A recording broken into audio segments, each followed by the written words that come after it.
everyone. Welcome to the Felicity, Optimist versus Cynic podcast with us, your hosts, Melissa and Fish. This is a Felicity rewatch podcast. We'll watch an episode each week and join you here to talk about it. And the reminder we always give, this isn't a spoiler-free podcast, so there could be things we mention about future episodes of the show that we just might cover in this podcast. It could happen because it's not spoiler-free. I am Melissa, and I'm here with my delectable co-host, Fish. No, that's unfortunate. That's another unfortunate word I've Scrumptious given you. And now oh my delectable. God. Huh? Okay, I'm hungry. You know guys. what I I'm think? hungry. I was about to say. I think you're just hungry. That's what's happening. Yeah. Yeah. Well, I will give you the adjective for today. I am your fading co-host, Fish. Well, I guess that gives you all a sense of where we are right now as we head into this podcast for what episode, you ask? Season 3, episode 6, 1 ball, 2 strikes. This one originally aired November 8th, 2000. It was written by J.J. Abrams. It was directed by Tony Bill. And here's the description. Noel tells Richard that he knows what his secret is, but he might not be as accurate as he thinks. Sean learns that his medical condition is more serious than he realized. Elsewhere, Felicity asks Randy to confirm her story to Ben that nothing happened between them. And Elena has an embarrassing encounter with Finn. Tyra Banks guest stars. Embarrassing? That's what they said. With? Okay. I think they went with the moment where he caught her like doing her nails and forgot about everything else that happened. My God. Or maybe her staring at him while he's sleeping. I don't know. That was not an accurate description of what happened between those two characters, but nonetheless, there we are. But I do love Tyra Banks. I do. I love her. I don't love Noel, though, in this storyline. Don't love him. You're getting a hint of where this is going. I am getting a hint of where this is going, but if I were to put a scale of loving it to not loving it, Noel is definitely a person I'm loving more than others. I don't know that I'm on board with what Noel's trying to do. I'm not saying on board. I'm saying if there's a scale. There's a scale. There's a lot of people doing bad things. Yeah. Yeah. He's not the only one who is maybe crossing all the lines. Yeah. Like all the lines. There are lines being crossed here. Well, how do you want to cover it with this episode? I want to start with Javier's crunch. Yeah, let's do that. So, as often happens, we're going to get a scene that starts with Javier talking about nonsense, but eventually is going to get to something like that's the crux of the scene. But we're at Dean and DeLuca, and Javier's just noting that he's pretty sure his humanities professor has a crunch on him. Mm-hmm. Yeah. She makes a little sexy face at him. Whenever she says oral exam, that's what happens. A little sexy face. Yeah, but so who's he talking to, though? You might be wondering. It's like, is it Felicity? Is it Ben? No, it's Noel. I know. Noel he's out to get some advice, and the one man he knows he can turn to that is into other dudes, who hasn't recently made a pass at him, is Javier. I mean, he's married, seems like a good guy to ask a question to. Yeah, well, yeah. And Noel's going to frame it like a hypothetical. And I think what we've learned is that Noel and hypotheticals, those conversations never end well, whether he was on the receiving end of the hypothetical scenario or the giving end, as he is here. Yeah. Yeah, he doesn't hide it very well, although, so he's asking Javier, hypothetically speaking, right? If you found out that someone was gay, like a friend. But they were acting like they were straight. And Javier's whole face lights up and he goes, is it Benjamin? And no, it's not Benjamin. Yeah. Sadly for Javier. Javier immediately guesses the person on the second guess, though, which is it Richard? Obviously. Yeah, clearly you mean Richard. Yeah. Yeah. Javier comes down with a pretty clear answer on this. He's like, say nothing. Don't say anything to Richard. Saying Yeah. nothing at all. I mean, good advice, right? He's like, let him come out as he wants to in his own time. I think for the 90s or the early 2000s, this is advice that people needed to hear Mhm.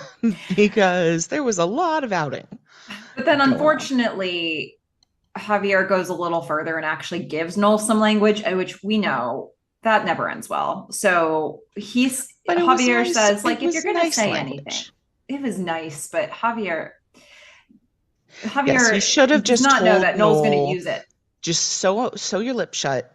Don't say anything. Yeah, Period. End of sentence. Nope. No. Mm-mm. your lips are like two glue sticks. No, he's like, if you're gonna say anything, just be like, I'm your friend, no matter what. Oh boy. Yeah. But let's not let that interfere with the original advice, which was say nothing. Right. Right.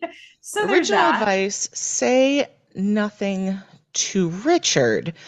Now, I also think maybe, perhaps, when he said let him come out of his own, I can't remember exactly what he said, but some sort of large, like walk-in closet smelling of cedar, he probably also meant don't record that you think Richard's gay in Sean's documentary. It's really problematic that they're using the documentary device for so many very serious things. Like, Yeah, unfortunately, that's the device they've been using. So they're trying to stay consistent with it. But there are just so many different scenes that it's like, this should never have been okayed as footage people were capturing. yeah. It just Mm-mm. isn't. Um, and And it's going to be a lot of yeah, stuff with this storyline, but in I addition mean, to other things. he mentions Richard by name to Mm-hmm. Sean in the next scene, which is documentary style. And the thing that Yeah. seems to be upsetting Noel is not just his utter fascination about Richard potentially being gay while shoving French fries in his mouth, but that he's pretending that he's straight. That Yeah. seems to be just getting under Noel's skin.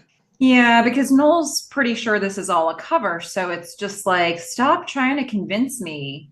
Just stop trying to be so overt about how straight you are when I know you're not.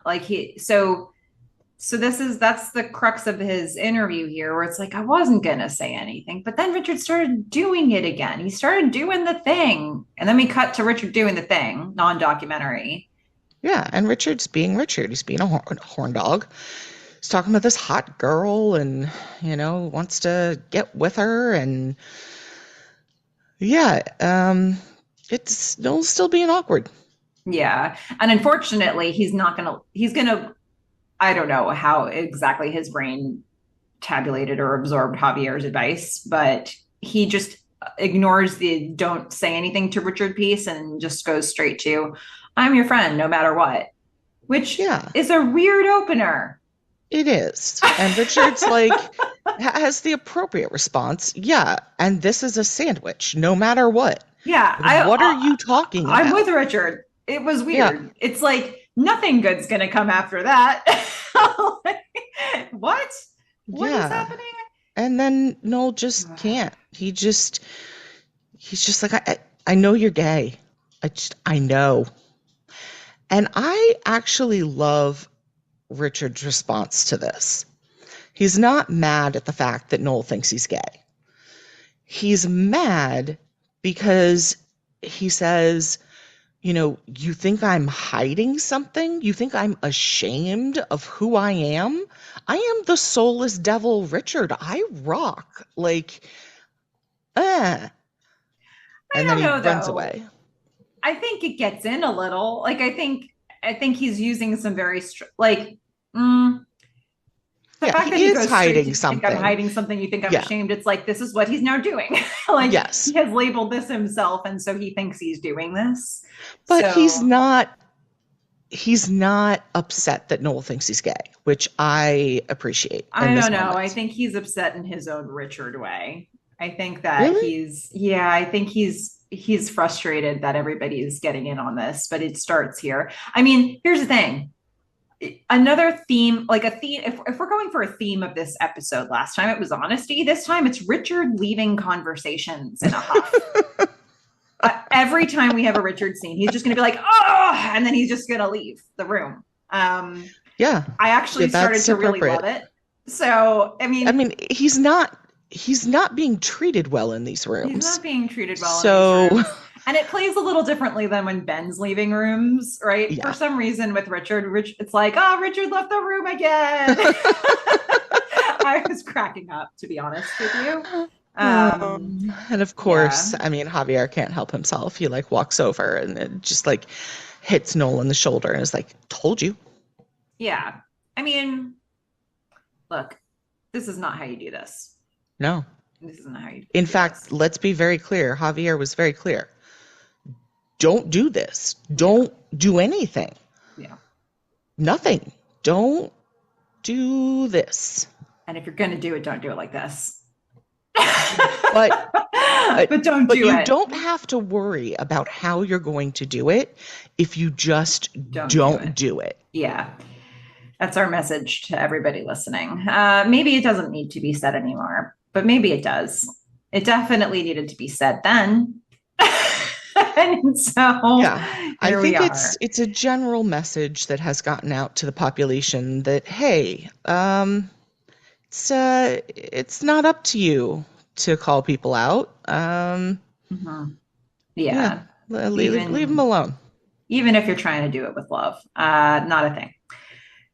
Well, okay. So we're going to cut to Sean and Meghan. Sean's looking in a mirror. He's got some soul searching going on right now. I actually love a lot of these Sean scenes in this episode. Right? He's like a self-reflective Sean, which is weird, but I think he does it really well, and it's shot so well, where you're seeing him stare into his own eyes and his face comes into focus, and it's just, I don't know. I think they're done I don't know. With consideration. I think, and I was starting to say it in our last podcast, but I really like the fact that they covered this story. I like the fact that they did it with Sean. I like the fact that they did it where Sean and Meghan we could get a more serious, more inside look at the dynamic of their relationship. I like that Sean is really walking us through how he feels about things. I like that they're showing us some of the clinical side of this. I just like that they're doing it. And now, admittedly, we're not really going to get more of this part of the storyline after this episode. So for me, that's why I was saying it feels like a two-parter, this episode with the last one, because of this storyline, because of the Ben and Randy stuff, because like it just, a lot of things really feel like they kind of, it feels like they needed a double length episode to cover the story they wanted to. So a lot of these kind of wrap up. I feel like a lot of it like changes course going into the next episode.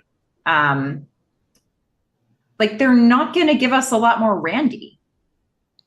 I don't think they have to. They don't need to. So like, yeah, I do feel like some of this stuff kind of, there is a bit of a button that goes on the end of some of these things that they're opening up here at the end of this one. And so it does, I don't know. That's why I was sort of looking at it at like a two-parter. But I think for this story, it's a really impactful two-part story. Yeah. And I am loving what Meghan is wearing. I don't know whether it's a shirt or a dress, but it's fantastic.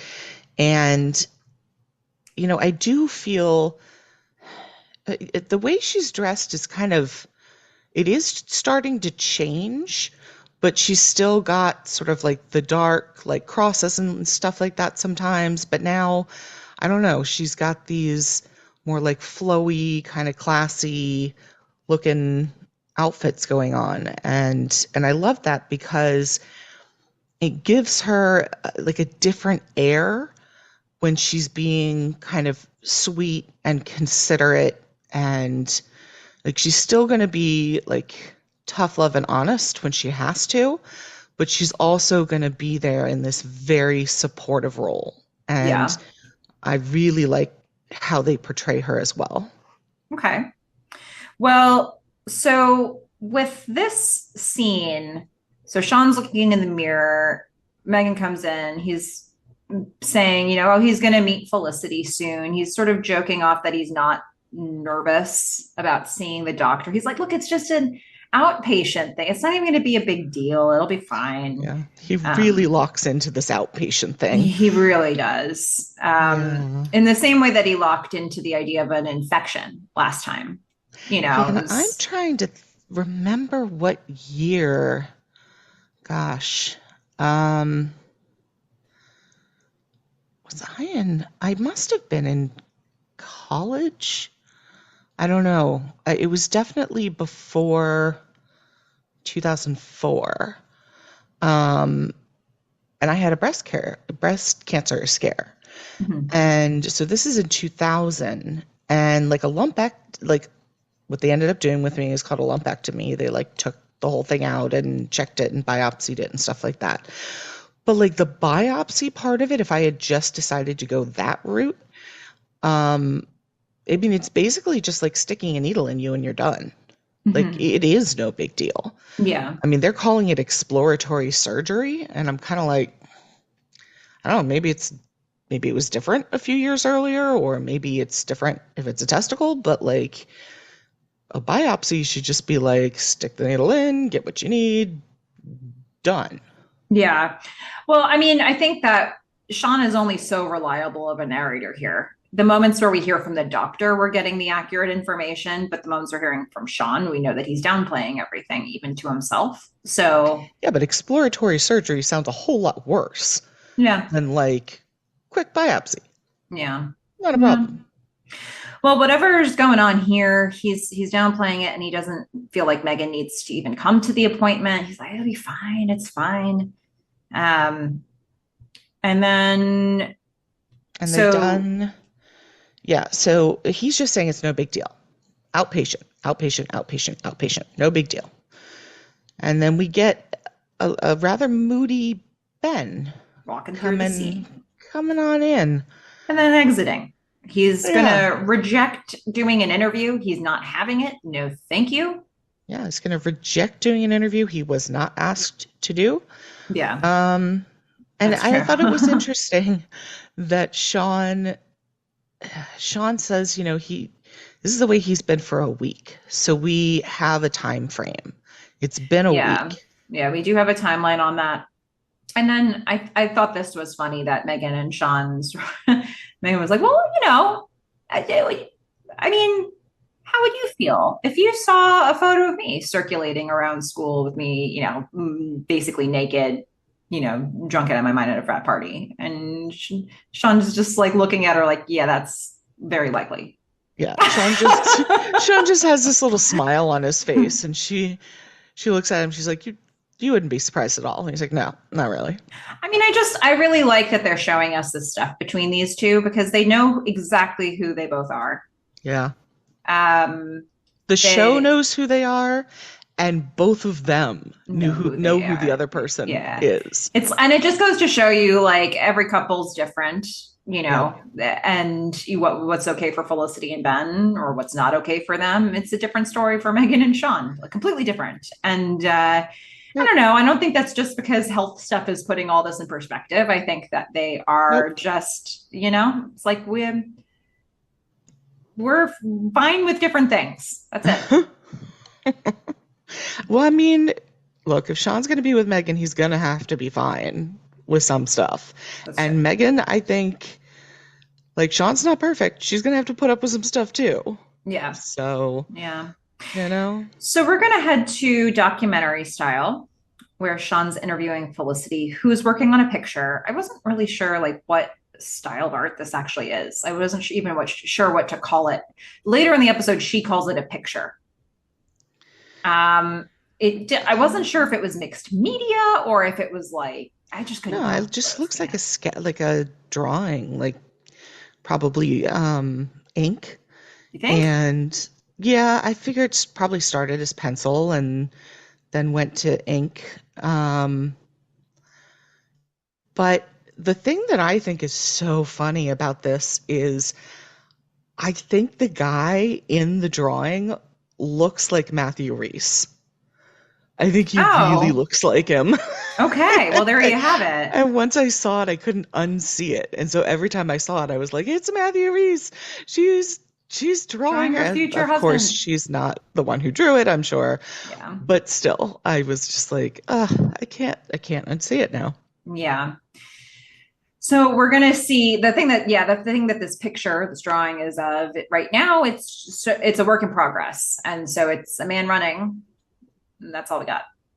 Yeah. Um, But and it's for, we talked about in the last episode that Dr. Pavone, while giving Felicity some god awful advice, did do something right. She got her a spot in the senior exhibit, yeah, art exhibit, and so Felicity needs to come up with something.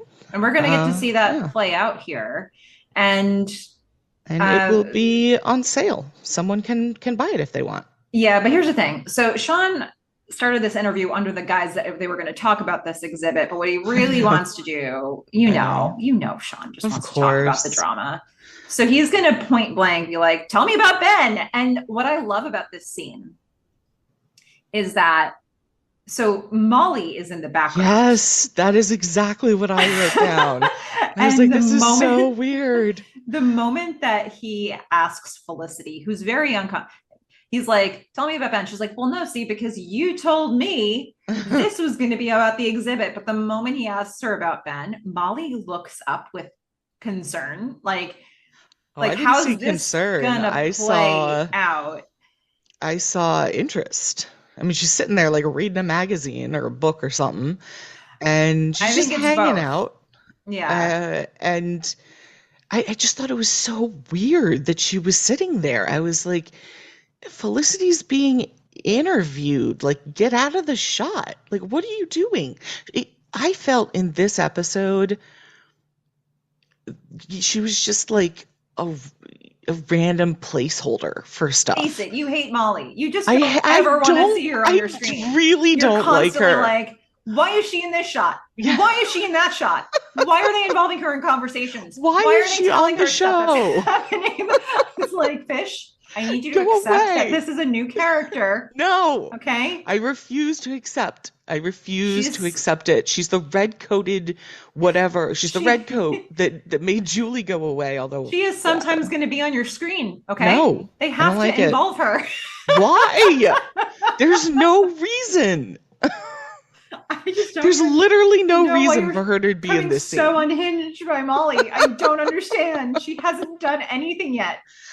She's gonna do stuff wrong, okay? And She she hasn't already yet. Oh is. my god. Okay. Well, guys, I don't know what to tell you. All right, listeners. Look, Molly is clearly, let's admit, the new blue bike helmet. No Oh my god. purpose, just there.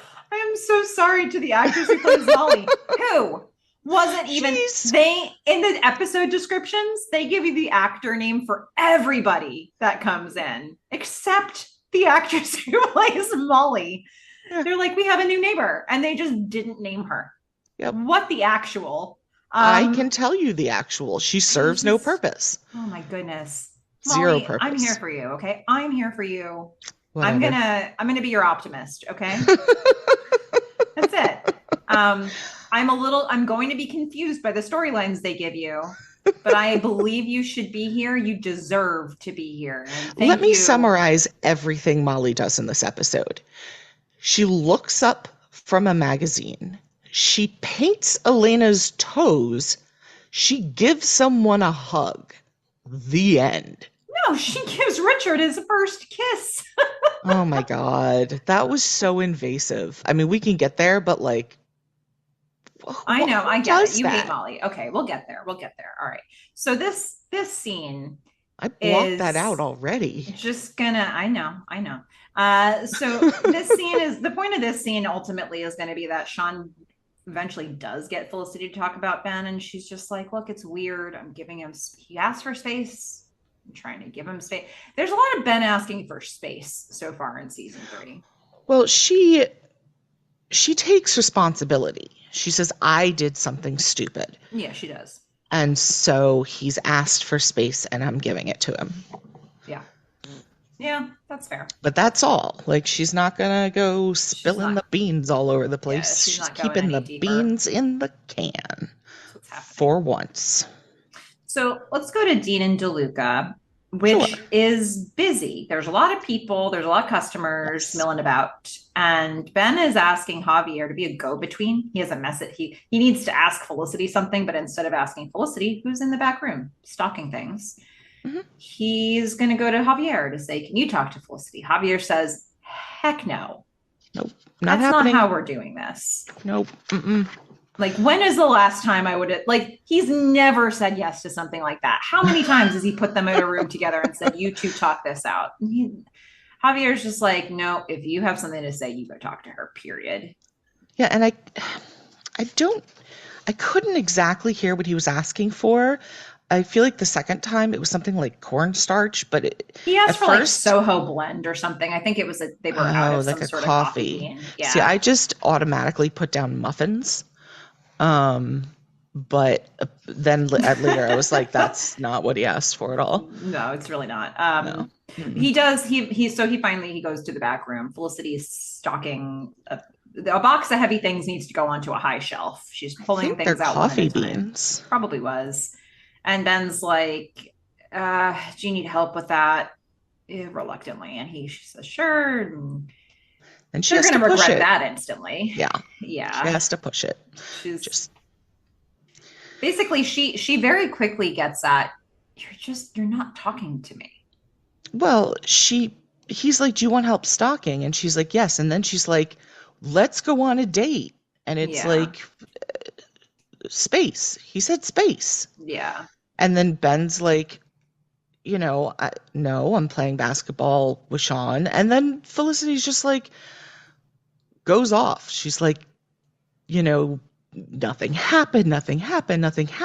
And you're not talking to me and you can't do that. And then, of course, that gets Ben going. And he starts like yelling.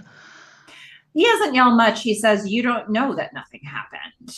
I'm leaving. Well, he doesn't say it. He yells. He does say He's that. angry. Yeah, he yells that.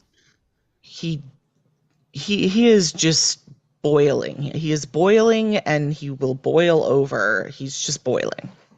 He's sort of a walking boiling pot, right? I mean, it's like the lid's on it. So you can think he's walking around fine, but it doesn't take much. And he's just like, see what's under here? And he lifts the lid a little bit. You can see the steam coming out of his ears. That is a boil. It is ears. A rolling boil. Yes. Yeah. Also known as a roiling boil. Oh, okay. That's upsetting. So I don't know. He walks out of a room in the huff, but not in the Richard way. No. Yeah. It's he's just so easy to trigger right now, guys. Why? Yes. Everybody needs to see it. Everybody needs to see this. Including Felicity. Yeah. Wake up. Yeah. Well, now we're going to get a Dean and DeLuca scene where Javier is going to have a heart-to-heart with Richard. Yeah, Javier should have taken his own advice here. Yeah. I did enjoy the story. Yeah, Javier tells a story about when he was going to try to come out to his own parents. He had a bakery job, and he's like, I'm going to make a special cake. I'm going to make a cake that announces my coming out to my parents. It's going to say, your son is gay on it. Yeah, but by accident, the cakes get switched. And so when he presents the cake to them, it says, Happy 83rd birthday, Maria. And the real Maria ends up having a stroke because she thinks somebody's coming out to her. So her son. Yeah. So, I mean, it's a story. It's an okay story. But then like Richard's just sitting there going, why am I hearing a story like this right now? Yeah. Like first, I mean, he's already on alert because, Noel. And he's, as Javier is telling the story multiple times, he asks, Why are you telling me this? Why are you telling me a gay story? Like he knows what's Yeah. happening. And then he's like, "No," and he leaves. He leaves Dean and DeLuca in a huff. Well, but he leaves. So Javier says, look, my parents said that they love me, and Richard, we all love you. Oh boy. Huff, out. Yeah, he's just out. He's out. He can't do it. He doesn't want to Time hear that number two everyone that loves him. Richard just leaves. And that's when I started noticing the trend. Yeah. So we're going to go back to documentary style. And I feel Oh, like I these love scenes this. sort of spun you around a little bit here. Yeah, well, I Um, love this at first when they were like, they were so cute and, just having like a major PDA moment this is that Elena and Sean's Tracy, by the filming. way. Mm-hmm. Sorry. Yeah. Uh, what did I say? No, nobody. Oh. There are some people having some PDA. I just thought I'd get this a little more Tracy's specific. back and he's so cute. And Yeah. Elena's so cute with him, and they're just being cute together. And Yeah. Sean's filming it, which is Sean creepy. runs across the street to get this action on camera, and we find out that they're kissing goodbye, Yes. which is a Tracy little is on. weird that they're kissing goodbye because it's not the last time they're going to see each other in this episode. So I'm not really sure why he describes it as a kiss goodbye. Well, because he is going off to build a house for He's Habitat going for. to. Well, but when he comes back, he's built the house because she's already covered for him with his So they did it in lab like a partner. day. What was the deal Yeah, about that's them? that's what happens. Oh You my like goodness. go and yeah, And this doesn't feel bunch like of it people. warrants a goodbye kiss, to be honest with you, but that's fine. Look, nothing has to be warranted. Like there is no other reason for kissing Tracy than he's Tracy. So it's Yeah. always it's always Well, but time to kiss Tracy. he calls it a goodbye kiss. Yeah, So it's like, all right, I'll see you it'll be tomorrow. I gone. don't even know what this is, but that's fine. We do get this. They have to set something up here that Tracy is going to be working with Habitat for Humanity. They're kissing. Sean, unfortunately, labels this. He's like, Of you guys course. are really in love. And Elena just Freaks the like, fuck out. yeah, she just looks at the camera and her eyes go wide. Nobody says anything, by the way. Tracy doesn't even say, "Oh yeah, we were in love." Like, but it's Well, Elena's he look. wouldn't have if that wasn't their thing already. Yeah. It's more about the look that Elena gives there, where we're then gonna hear what Elena was thinking. We're going non-documentary. Elena and Molly are together. They're painting Elena's nails. And Molly. Elena's breaking it down. Elena's real people are really confiding in Molly. I feel like we never really saw I feel like Molly just sort of integrated because we've seen Felicity open up to her and say things that we haven't heard her say to others. And we're seeing that with Elena here too, where Elena says, I don't know, the word love really freaked me out because I've been thinking about Finn. Well, she says she's half in love. Yeah. And she's half in love with Tracy, and the other half is Finn. Yeah. Uh, and Uh-oh. Molly is like, well, look, yeah, it's this whole, abstinence thing. It's tough. Elena's saying no, it's not. She's like, I think even if we were having sex, I'd still be having these other thoughts. It's like, well, I don't Yeah. know. I can't confirm that. I don't know. But she's saying that it could be that way. So I guess And Elena somehow is pulling off a tracksuit and making it look amazing.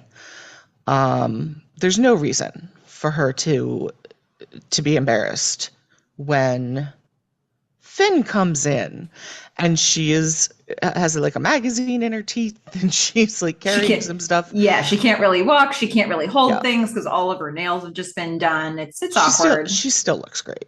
Yeah, they tried, but she still looks amazing. Finn drops by. Molly makes herself scarce, and we're gonna see Elena. She's gonna be like, "Look, sorry, I led you astray. I mean, really, the last time we saw these two characters interact, Um, they were hooking up, and the picture of Tracy fell over, and she was like, "Get out of this room!" And then Julie hooks up with Finn, and Elena sees Finn in the bathroom in the morning. That's the last we know that these characters have seen each other. Mm-hmm. So I guess they need to like rehash some things here, according to Elena. Elena starts to, and then Finn's like, "That's not why I'm here." Yeah. um, Elena has just done, well, okay, Molly has just done Elena's toes. And unfortunately, Elena is now going to stick those wet toes in her mouth yeah. and say, like, look, we can't hang out. I have a boyfriend. So, And unfortunately, in the previous scene with Tracy, they had started to set this up. And I think, I feel like this, like I said, I feel like it spun you around a little bit where what they were trying to set up maybe was a little too cute. Um, it was a little weird. they, so while Tracy is away building a house for Habitat for Humanity, he has a sociology project that needs to be worked on with his sociology partner. And he asks Lena, would you do that? Would you help me out and like make, Cheat. basically work with my partner? She says yes, not realizing the partner is Finn. So Finn is here to do the work on the project that she just agreed to. Yeah. It's shady all the way around. Well, it's kind of like Tracy's like, hey, will you academically cheat with Finn? And Elena's like, cheat with Finn? Yeah, Yeah, in any capacity, for sure. all of them. I'm here to help. Yep. Yep. So Finn like stops her. He's like, "Look, I'm here because I'm Tracy's sociology partner." And she's like, "Oh no, I said yes to that, didn't I?" So that's going to be where they go from there, and then that's set up now. So we're going to head over to another thing they want to set up, which is uh, um, Yeah, Felicity's going to find Randy. I freaked out about this scene. Like, Felicity sees Randy, she says hi, and all I can think or say is, don't ask him to talk to Ben. Don't ask him to talk to Ben. You said it aloud. I heard you. You were asking Um, her not to do it, and what did she I do? She asked him to talk to Ben. Yeah, she sure did. She's like, look, I really love him, and I just, tell him. Can you tell him we didn't do anything? Maybe he'd believe it coming from you. And Randy appropriately is like, Uh, honestly, I think I'm most likely the last person he wants to talk to. correct. And Correct. Yes. Felicity puts such a heartfelt plea in, and you just see Randy sort of he nods this extremely reluctant yes. He's doing it for Felicity. Yeah. I mean, she says hi and he says, uh-oh, Yeah, which I thought was funny. And he's like, look, I told my brothers the truth. All right. So which is a we feel gesture. better. Yeah, we feel better about that. She's like, can I sit down? She sits down. And I'm sorry, but like the way he looked at her was so freaking hot. I was just like, oh my God, Randy.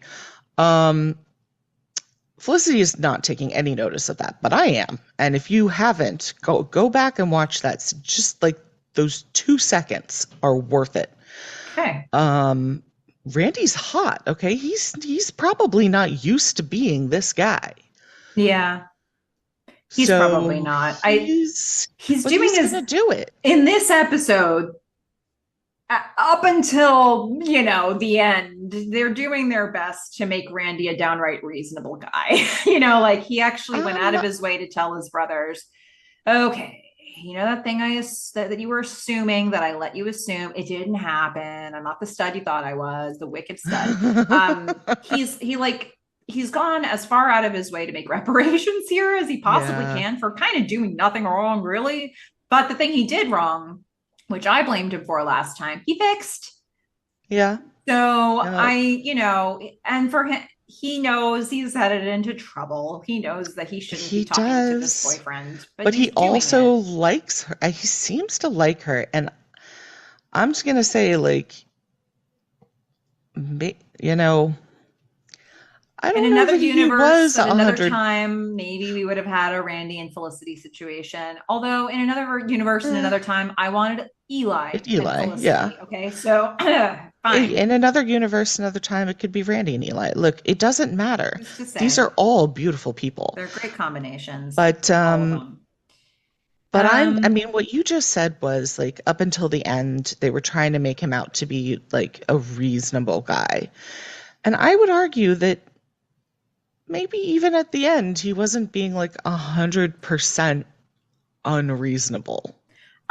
I mean, I think The guy put him in unreasonable. the hospital Did with he a have a reason concussion. to get revenge on Ben with his buddies? Sure. Was Do it I? even necessarily just revenge? Yeah, I don't know. I Might have mean, been a little bit of self-preservation in there. at a certain point, I think that if you're worried about violence from Ben, I'd also be worried about violence from Randy and his Yeah, brothers. Like I yes. think I it's mean, he fair is to in a frat. apply. I don't think this should have been unexpected. Yeah, probably not. But like, am I going to sit here and say I'm fine with this? No, not No, really. I get it. absolutely I not. get why it happened. Yeah, that's what I'm saying. Like reasonable, I think, I don't think they made him out to be like the best guy, but like, there was a reason or Yeah, two. fair enough. All right, so we're going to head to another Richard and Noel scene. Meghan happens to be there. So Richard's just at this point, like, if you tell Meghan you've told everybody, Yeah. we know this, but maybe Richard doesn't. I don't know how he could not. But he's having he's rehashing with Noel. He's like, wait a minute. Now you told Javier I'm gay? And Meghan says basically her version of duh, like everybody, Yeah. this is obvious. Okay. Yeah. This is not like news to anybody. While eating Pringles and loving this, the Queen of Hearts card earrings on and a flame skirt, a black skirt with flames coming up. How about that? Just nice. Yeah, Nice job. I like it. Yeah. So Richard's now I think he's realizing that he just spread this to another person and the circle's widening as we go. And Richard's like, look, okay, I'm not gay. The secret is that I'm a virgin. Okay. Not only am I a virgin, I've never even been kissed. Yep. Yep. That's his big secret. But I don't think that's the full story because, all right, people come with me on this journey. He does clearly know Jason, and he met him in Florida. And he said, Jason might have liked me. And they're hanging out shirtless in Florida on a boat, like you do. I am 100% convinced that Jason was Minnie Mouse and Richard hit on him at Disney World, and that's how they met. Could be. I mean, that definitely goes with your interpretation of that story. Yes. This is my this is you're connecting these dots. yeah, this is my version of when the manager for 2 seconds at Dean and DeLuca was Danny. sleeping with Abby. yes. Okay. This is my version of Danny and Abby. Okay. For season 3. Yeah. I This like is it. my conspiracy. I think it's true. Well, it's certainly the evidence is mounting. Yeah. For your theory here. I put it out there, but I mean, I think yeah. Look, I think that Richard is delivering all this feeling I mean, I feel his reluctance. I feel that he's ashamed. I feel that he would rather not be telling all these people, but that he also doesn't want them going around thinking the complete wrong thing about what's going on with him. So he's sort of under duress declaring that all of this information. And he's like, I don't really say anything about it because I was afraid people would laugh. And then Meghan, of course, laughs. Yeah. I mean, duh. And Richard leaves in a huff. Huff. Gone. Yeah, he's gone. And I love Meghan. She's like, God, I wish I could say I was sorry about doing that, but I'm just not. Yeah. I mean, I guess we're seeing that Megan's still Megan, even though she's Yep. softened with Sean. It's like this is also her. And Still the if Meghan we you're love. working on your count here, this is the third room that Richard has left in a huff. Yep. Um, yeah. So I'm kind of glad we had this moment here. So Sean goes to the doctor starting to film a documentary, and the doctor's like, "Can you stop? No, this is not a thing you want to film. Yeah. We They're like, needed a voice of yeah. reason here." Again, doctors' offices and citizenship tests and outing your friends, all not good things to put in a documentary. I'm glad to know that the show had at least some boundary for where the limits were on this. I think that there should have been more on more Hmm. things, but at Hmm. least they acknowledged, hey, this doctor is not consenting. But Like, note that's that not a thing. Sean does continue to film as the doctor says, no, no, no filming because we got your blood work back. And the doctor just keeps talking while Sean is still filming for a little while. Like, But then we go non-documentary yeah, and but he tells him the diagnosis on film. yeah, I think what I'm getting from Sean here is more stunned. Yeah. It's like it's really hard to be in denial when somebody's being so point blank with you. He's going to try anyway, but I mean, it's like I think it is getting in and it's not feeling good. You Yeah, know, I have had this conversation where they're like, "We've got your blood work back. Here's all the things that are elevated." And you're like, "And what does what does that any of this mean? mean?" Yeah, like I mean, I think I just wrote bad medical news tumor. Yeah. That's what I wrote because I think, and that's probably how Sean took it too, where it's like, all right, I'm hearing you tell me all these things. Hmm. What's going on? But then I think where Sean really starts to get more context is where he's like, well, I'd like you to spend a night at the hospital. And Sean's like, wait a minute. And he's, I talking know. about removing the testicle. And he's like, wait. This was supposed to be Outpatient. outpatient. Yes, that's what he was hanging on to. Yeah. It was outpatient, but now it's in. It's And in the hospital, and he's the patient, which yeah, means he's inpatient. no longer outpatient. Yeah. Um, And he's saying, you have just to the have a way they CAT kind of, scan. yeah. He's saying we're going to take lymph nodes out, and it's going to take 3 to 5 days to get the results. That's the worst part, is And waiting. just to see them linger on Sean's face and for him to just be like, it was supposed to be outpatient, like he just gets Yeah. really internal on that part where Yeah. it's just like you can see the wheels turning with him. It's very It's, disruptive to what he was trying to build in his own brain around this. I mean, And I don't know exactly what he was thinking, but I know what I was thinking, which was kind of nothing. So like that's what I saw in him was like what you said. It was just shock and kind of panic and like how the TV used to when people had TVs, just go to fuzzy screen. mhm. Um, it's like that, and all he can say is like what he's been saying. It's like Yeah, there it's are on no repeat. wheels turning. He's like he has nothing. Yeah. It's Yeah. all just white noise I and mean, he panic. can't help but feel for Sean here.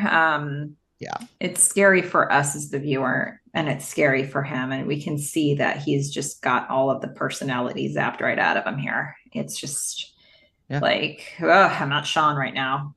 yeah. Maybe I'll be back later, but I'm not right now. I don't know So that he is back later. Like this is changing, Sean. this is changing Sean, but we're gonna get Sean eventually. Okay, I'm so Uh, glad. yeah. So Noel, we're gonna get a Noel scene here. He's at the loft, and Megan's there. Noel is reading aloud a draft of an apology email to Richard, which isn't like. I'm sorry for making you confirm that you've never like been kissed by a man or a woman. It's just so awkward. It's so awkward. And Megan says, "No, you can't. You can't send that." Yeah, no. But he Just does, I guess he does eventually send some form of email, but like, he does. really? Yeah. Really? We don't see the actual email he sends, but it's probably this. Okay. It's probably exactly this. Probably. And Sean busts into the room. He's like, great news. It was a false alarm. Yeah, it's not at the, don't worry. No, no, nothing to be concerned about here. It's fine. You Yep. know, Everybody's oh cool. He's no. wearing a leather jacket. Megan's crimped her hair. And they just have this really nice moment where she was like, I was just really worried about you. And Yeah. I don't know. It's just, Do you it's think in this nice. moment she has any suspicion or is she just relieved? I was wondering, because she was pretty good at reading him before, but I don't think so. I didn't really pick Because, up on it either. yeah, she's about to throw this whole party, and he he came in saying he was fine, but it did cross my mind.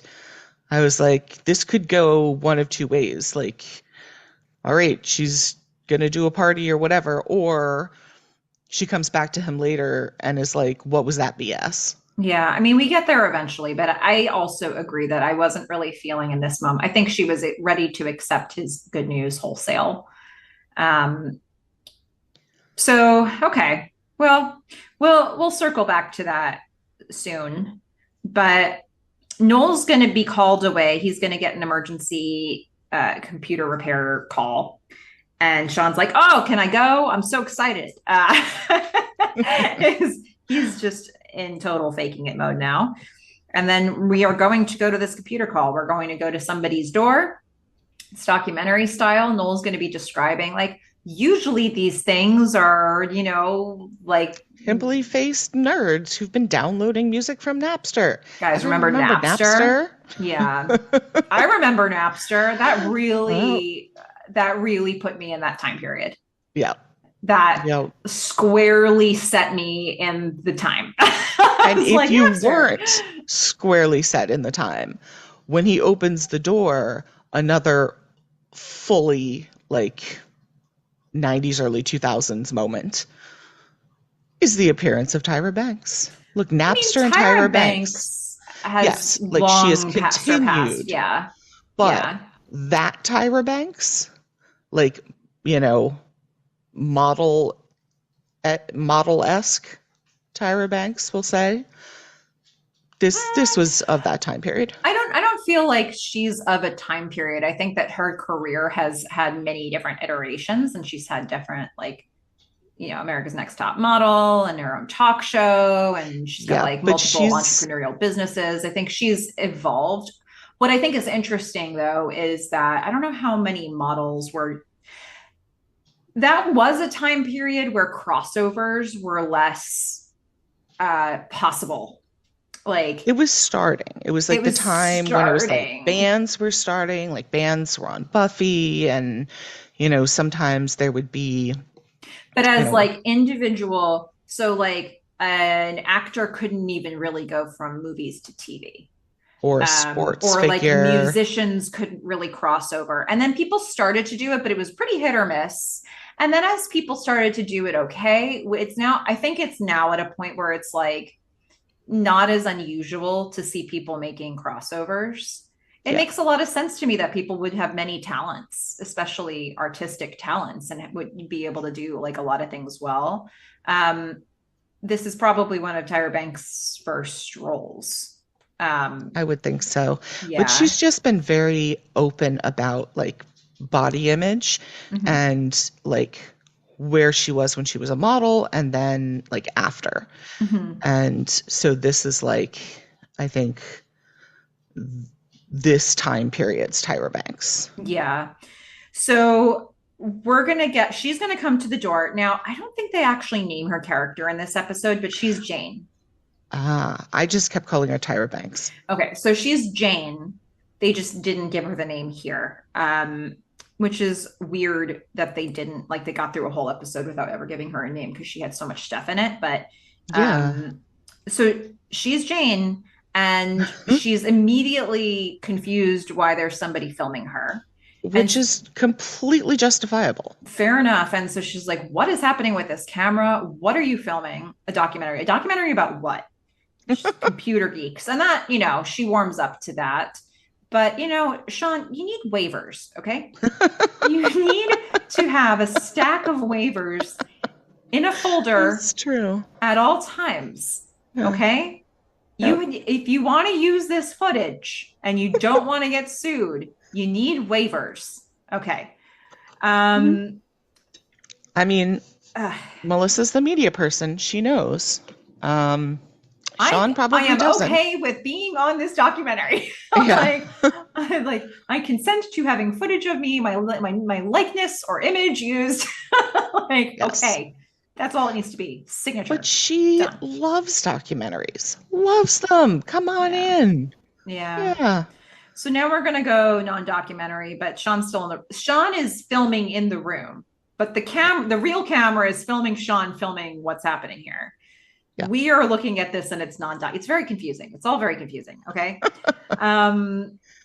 Jane's problem seems to be somewhat simple. The computer's freezing. Noel's working on it. She gets on the phone. Noel is looking at her with googly eyes. Am I right? Like the googliest. Yeah. The googliest. I mean, there is this song playing that is really odd. I don't know what was up with that, but like she's just talking about, what was it? Something with polynomial, some like really advanced math has like course. An integrated polynomials paper or something that's on the computer. She needs to be able to get to it. Yeah. And she is just mesmerizing Noel, who you think would have been inoculated from Natalie. Yeah. Right? But he's not. No, not at all. He is not. So then he's like, Sean, you need to go talk to Felicity, right? Basically read, I want to be alone with Jane. Yeah, but first he creepily looks over at Sean and is like, she smells so good. He's just so creepy. He's so creepy in this episode. He's so creepy, but also she has no personal space, like boundaries. She is like touching him. She is reaching over him. She is sitting way too close to him. Like so little space is between her and a complete stranger. She's definitely like open and friendly. That's what we're getting from Jane. But him looking at her with googly eyes is a step too far, I think. We're seeing that this is going to turn wrong. It's going to go in a horrible direction that she hasn't actually invited. No. In any real discernible way. No, and I think it's actually quite clear that she views him as potentially not even male in the way that she's just like... She views him as the guy who's fixing her computer. Yeah. Is what I can gather. But also, like, I feel like from her body language and the conversation she's having in front of him and the way she talks to him, like, at the door, when she opened the door and saw Noel, he immediately went into friend zone. Yeah. Like there was no moment at which anything was going to happen with this guy. And yet somehow they're going to have multiple sessions together. I don't know. So we'll get more of this soon, but we're going to go back to documentary. But I'm loving Sean in this. Noel is like, she smells so good. Don't you have to see Felicity? And Sean just goes, you're married. Mm-hmm. And Noel's just like, all right, like, bye. Which is actually, I think, a useful thing to point out to the audience as well, because the last we heard was that there was going to be an annulment. And as I mentioned to you, Fish, he's going to stay married and get an inheritance. Yes. So we need to know that. I guess this is where they set that up. I don't know. It's going to be a while. It was a throwaway line. Well, it could have just been like the annulment hasn't happened yet. But I think the point was you're still married. And as Noel's like, bye, like, see ya. Sean turns back and says, yeah, I'll be at Natalie's. Yeah. Yeah. And I was just like, oh. Yeah. He's trying. He's trying.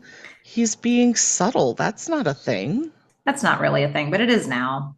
So now we're going to go, Sean is going to go to interview Felicity documentary style. And yet again, it's not just Felicity here. He's filming as Felicity presents her artwork to Professor Morton in the place where they're going to have the exhibit. And she unveils her finished piece, which Of is Matthew Reese. still the guy running, but now she's put walls. So the guy is running into a wall. One might remember way back when we were watching Help for the Lovelorn, which I swore to never mention again. But this is what I was thinking of when we got that like last 5-10 minutes where everybody was doing weird things in the box and Ben just like ran directly into the wall to try to see if he could bust it down. And so that is perhaps a literal interpretation of what this artwork is showing us. I'm sure that they weren't thinking of, a future piece of art when they did that, but it does match pretty well. And it even Ben says it matches kind of like where he is in life at the moment. Yeah. A bit later. So I do like this little moment they capture between Felicity and Professor Morton, though. Felicity says, I'm nervous. This is a big thing. I haven't shown my art to people like this before. And Professor Morton is reassuring her. I really feel like, there's obviously a bond here from the fact that they worked together for a summer. And I think that Professor Morton is nurturing her in a way that I really like, just to be able to sort of cultivate a talent and sort of, I don't know if I go full mentor in this scene, but she probably was that. So I would think so. Yeah, I like that this is happening. I like that this is happening because Pavone talked to Morton and like, there's just this real, how can we cultivate? How can we create this opportunity? And Professor Morton's trying to sort of like let her, you're just putting it out there. And that's great. Whether it sells or not, you're putting it out there. And that's a big step. So, I think there are a lot of storylines here where people are kind of anxious about something and something that I really like. And I'll save my note for an optimist for later. But I think Felicity is surrounding herself with like strong women who she respects and like they have something that she, wants to be like. Mm-hmm. And it's a professional network, but it's also supportive and it's in stark contrast to Ben. There's nobody there. He's really got nobody there. And we haven't even seen any Pavone and Ben scenes, right? So when the counseling was done, the counseling was done. Yep. He really just doesn't have an outlet or a mentor or really a counselor or anything. He's got basketball. And yet it's so individual, like sometimes he'll do that with Sean or Noel, but like a lot of the time it's just him going off on his own. Mm-hmm. And you really feel that about him. Yep. So, okay, we're going to go back to non-documentary. And so Felicity is coming back home to the apartment and she passes Molly, who says, hey, Sean got some good health news and we're going to celebrate tonight at the loft. But, I know but Ben's probably going to, Molly gets it. She's like, Ben's, that's where Ben lives. It's probably going to, but she lets the invitation linger and Felicity sits with it, knowing all the obvious problems and decides she's going to be there to support Sean. She's like, I'll be there. I mean, Sean, Meghan, this is her group. Yeah. It's like, there's baggage with Ben, but I'm not going to not celebrate the good news. Plus she kind of wants to talk to Ben. Yeah. So all of that. But okay, then we're going to go to Epstein Bar, where Ben is drinking. Now I see he's drinking a beer and there are at least 2 empty glasses that I saw in frame. Yep. So he's been there for a minute and he's been drinking for a bit and Randy approaches. Yeah. And what you see is Ben turn his full body towards Randy and like expand his shoulders out Mhm. and like just the look on his face says, don't do whatever you're about to do. Yeah. Just walk away. Yeah. While we were watching it, you audibly were like, the look on his face. Yeah. Yeah. Ben is just all no. Like Yeah. he's just all everything about him is like back up. Yes. Back The up. steam is currently Yeah. coming out of his ears. His lid is starting to, kind of wobble with all of the Yeah. boiling Yeah. water. Yeah. Randy, bless him, was there on a mission that he never thought was a good idea, but a mission Yeah. he agreed to nonetheless. So, despite the obvious concerns that he might be having here, I think he's like, must complete mission. So he says, look, man, nothing happened. I just need you to, nothing happened. And Ben's just like, did you kiss her? He's like, read my lips from over here. He does manage to stay kind of far back. And he's Yeah. like, nothing happened. Yeah. Ben's like, why are you even here? And just the existence of Randy Yeah. is taking the lid off of the pot. Yeah. It's Like, it doesn't matter what Randy says. It honestly no, doesn't. I was sitting there thinking, Randy, you could say this, but it's like, it doesn't matter. no. It doesn't matter what Randy This says. never should have occurred. Yeah. And Ben, okay. Ben lunges out of his chair, goes for a chokehold, Yes. falls forward while Randy's falling backward in the chokehold and just starts wailing on him. Yeah.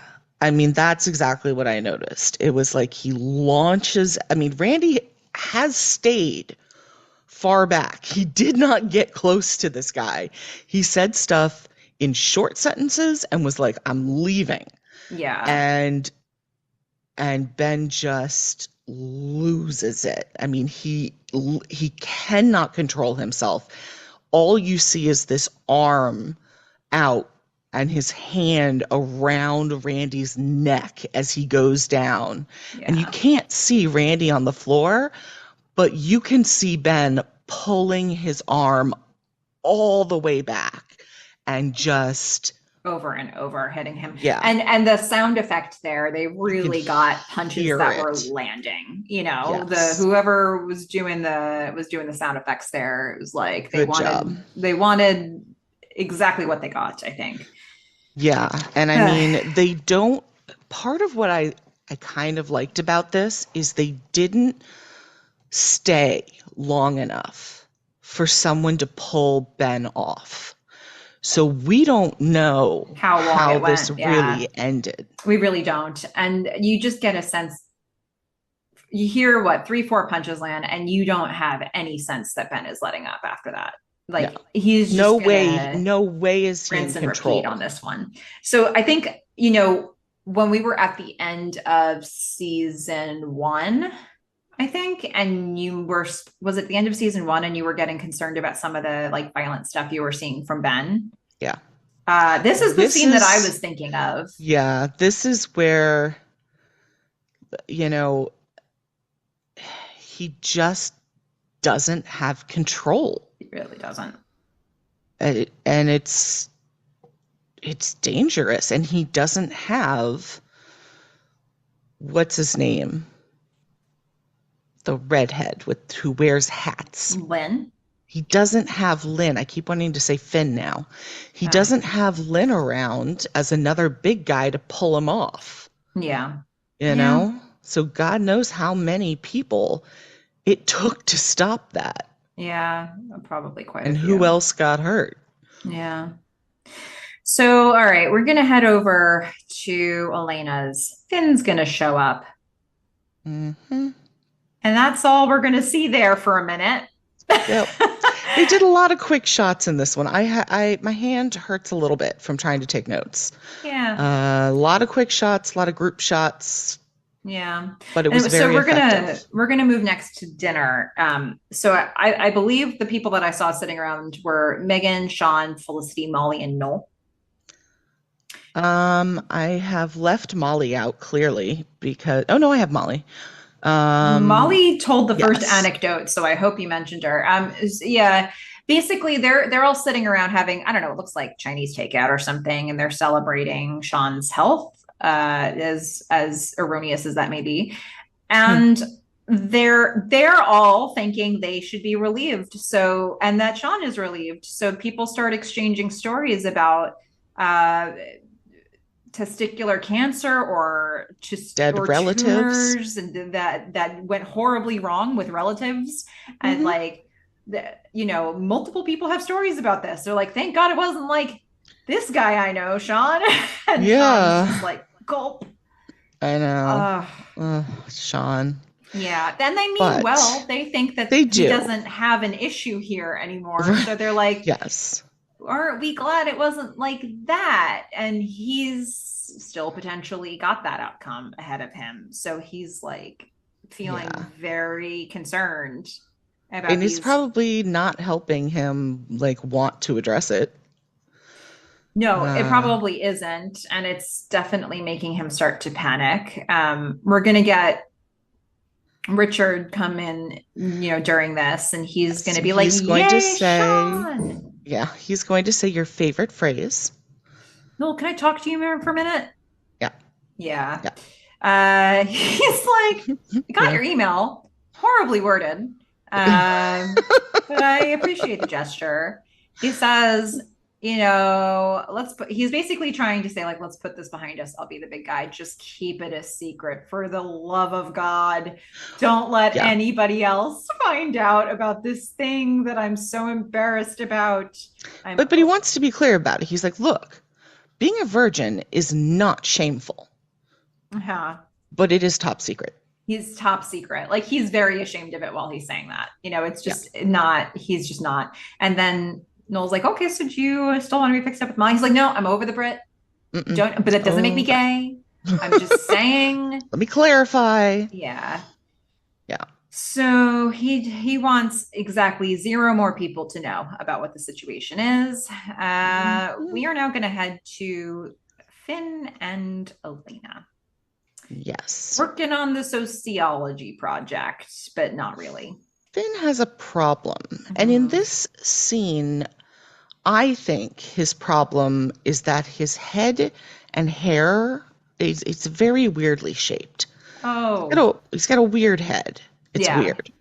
But that's not the problem that he would like to share with Elena. Okay. His problem is that he likes Tracy, but I like you too.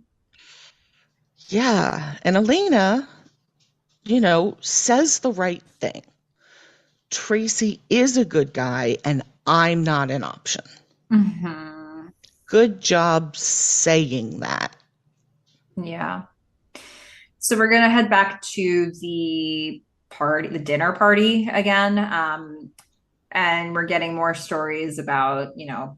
family members who've had horrible things happen to them. Sean just can't take it anymore. He just leaves. He needs air. And this is Yes. where we've set up for a lot of stuff to start happening and people to start moving position, as the show often does. Because Sean is now left, so the phone's going to ring. Noel's going to answer it. Elena is calling. She wants to talk to Felicity. Okay, so Felicity is going to come grab the phone. This opens up the room a little bit where Richard's going to have a conversation with Molly. He's going to apologize to Molly for being so abrupt with her. Molly's like, it's fine. It's no, I totally understand. And he's like, you understand what? And she's like, I mean, I know, being a virgin. He's like, what? She's like, I was a virgin once. Yeah. And then he's going to look at Noel. He's like, Noel. And Noel's like, not me. And then he's like, Meghan. And I Meghan. love it. Richard. That's one of my favorite moments of the show, I think. I just will never forget Meghan's face when she's like, Richard.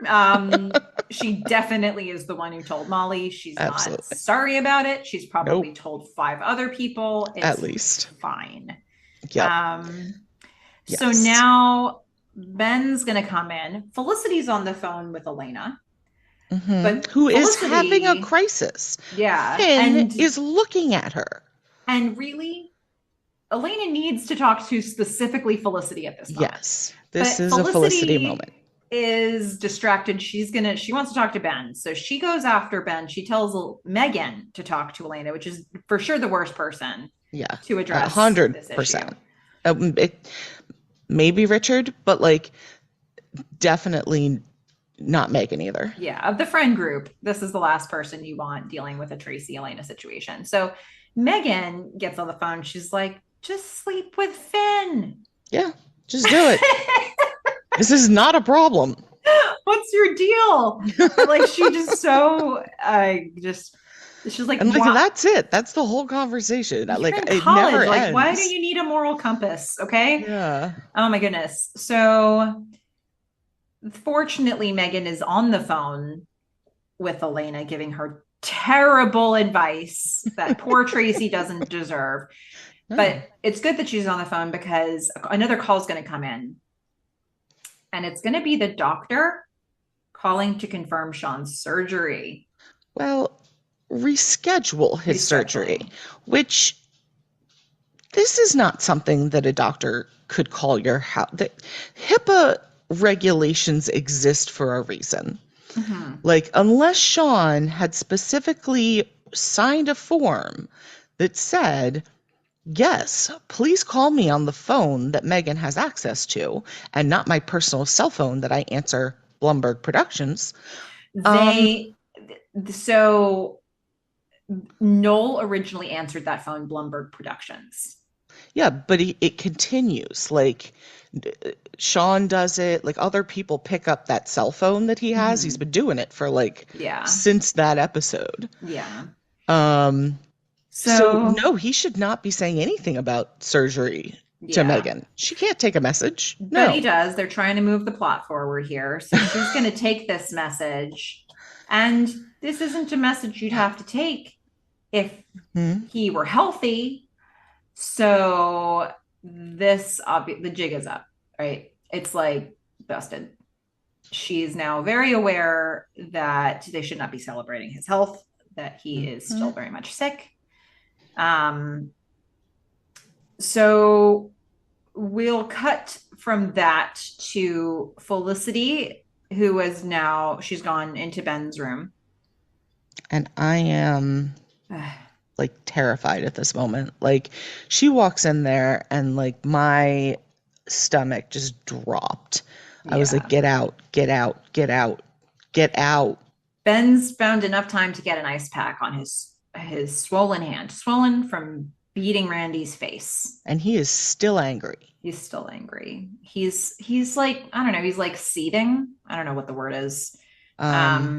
Simmering. It's become a simmer, but it will quickly go back to a boil. Yeah. Very quickly. She's like, look, I asked Randy today. He's like, I know. She's like, I don't know if he told you. Like, yeah, he told me. Yeah. He's like, yeah, he did it. He did the thing. And she's starting to really like clock what's happening in the room. She's like, what happened to your hand?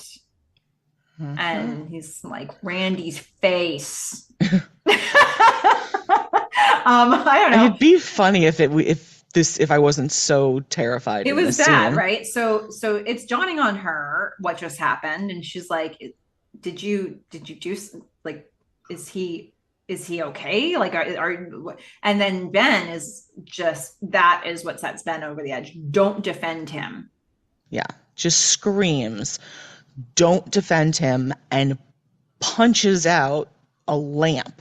Yeah, like on the table next to him, basically extinguishing all the light around himself. Like he hasn't been able to look at her the whole time. Yeah. And it seems like she's in shock a little bit.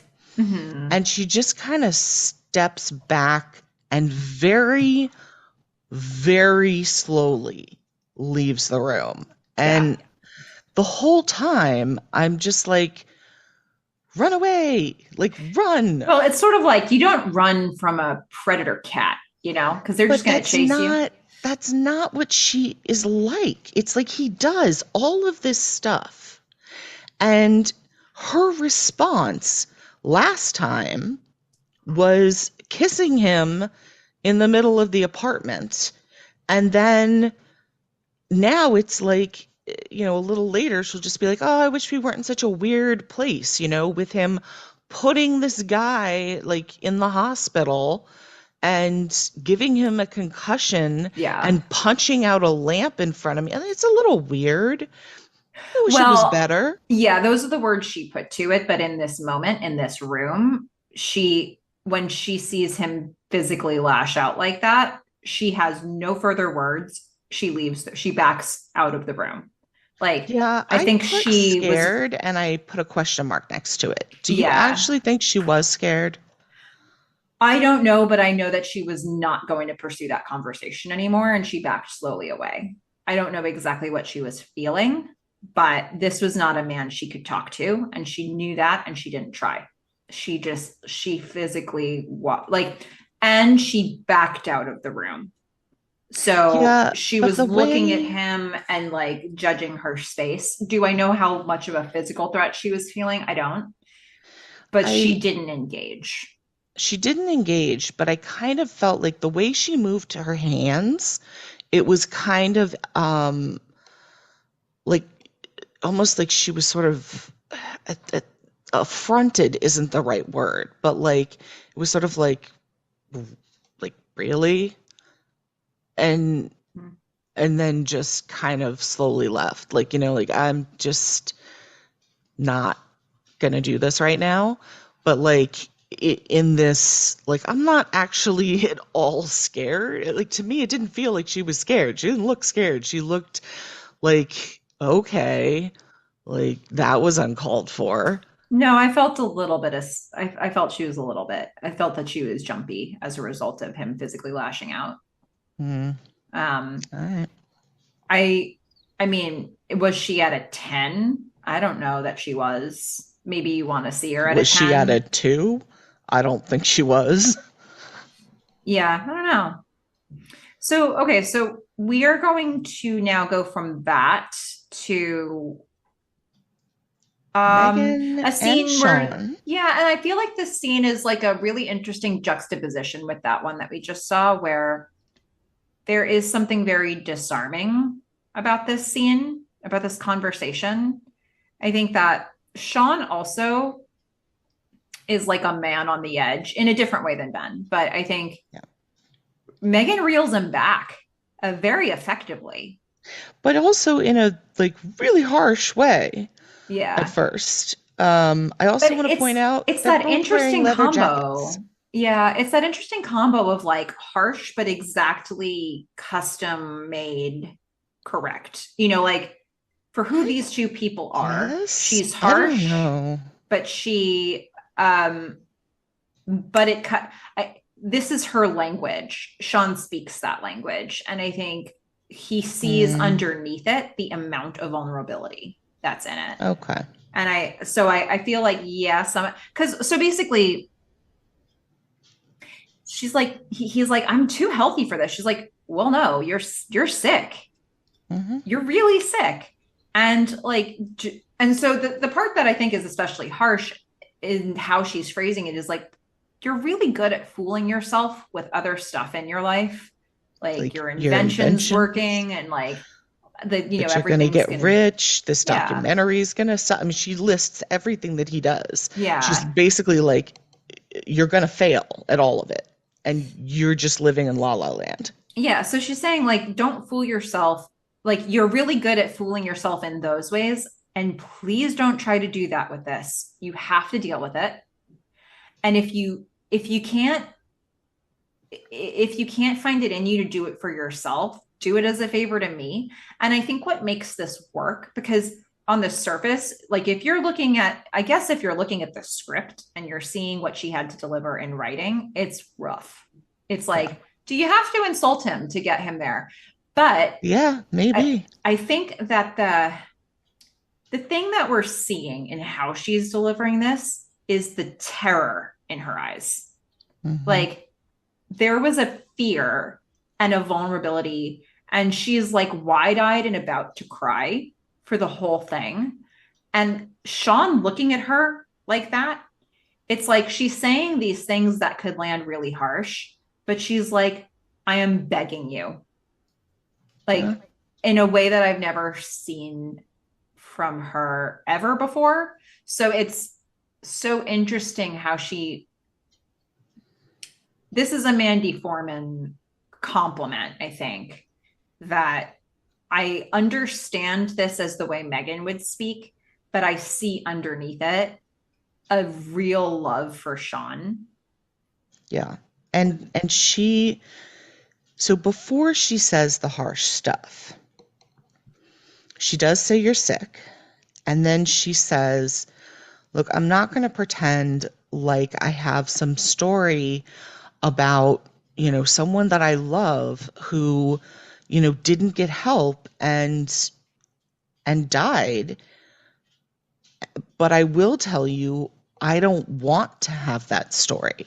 Yeah. And what he picks up out of that is, you love me? Yeah. And I think that sends her into tougher love.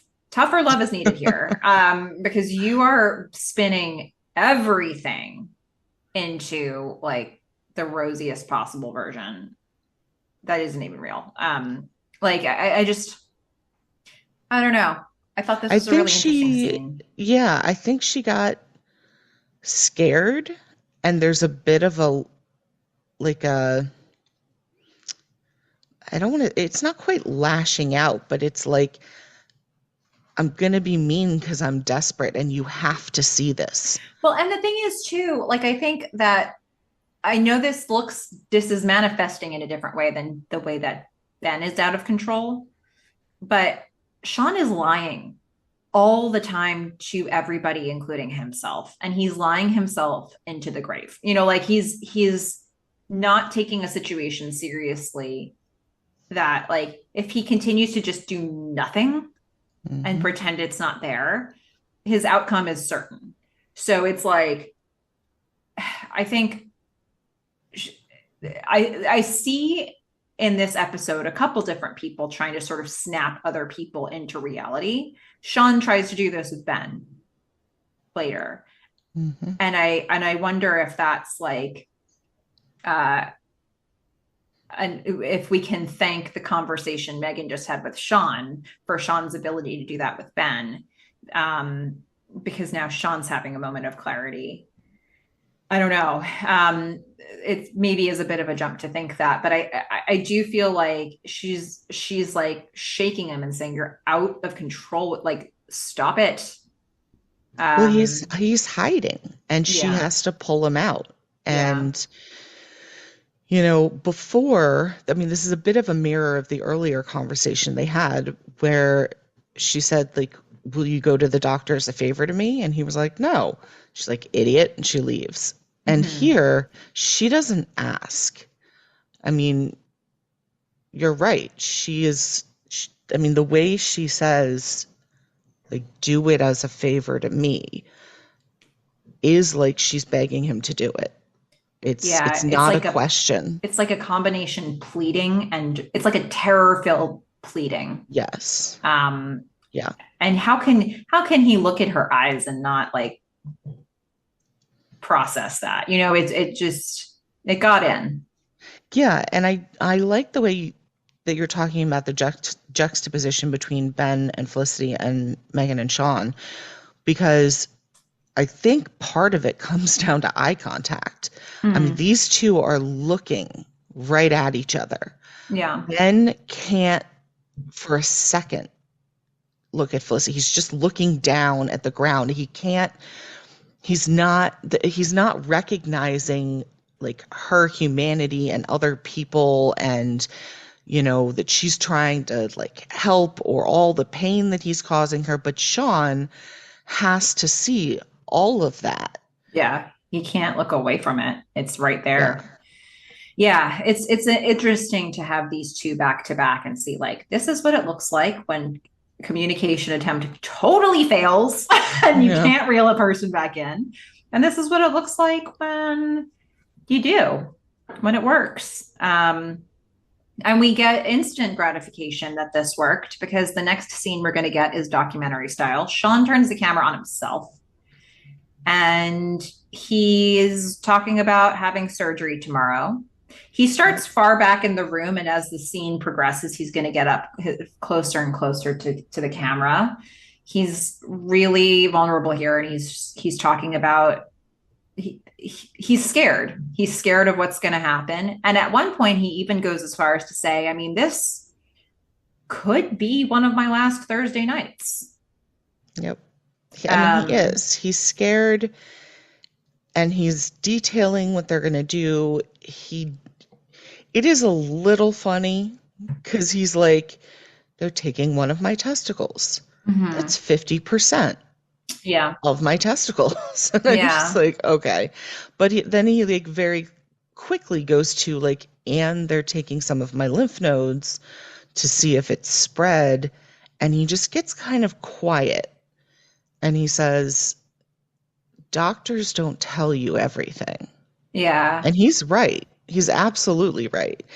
And I think I wrote the same thing down. Like he's scared and he's talking to himself. So like he's the editor, right? It's not necessarily like this is going to go on film, but it's a little bit like, I don't know, a diary or journal entry where he's like, I can just be completely vulnerable. Yeah. Yeah. We're getting, pure uncut Sean here.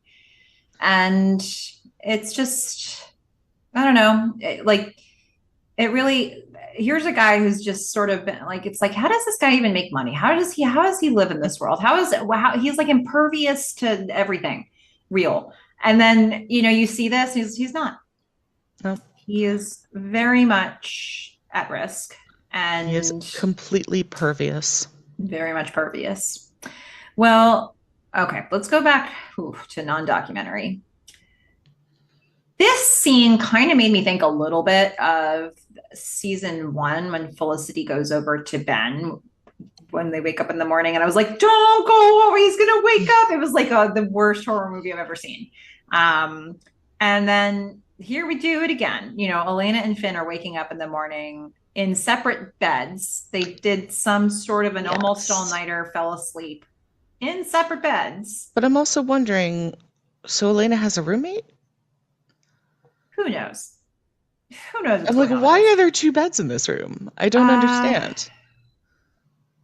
I mean, I don't know. I don't know who's... like Molly was in there painting Elena's toenails. So are they roommates? We're going to have to keep an eye on this as we go through. I'm not really totally sure of the layout of this place. I know that Felicity's room is Felicity's room. Okay. Where everybody else is sleeping, I'm a little unclear.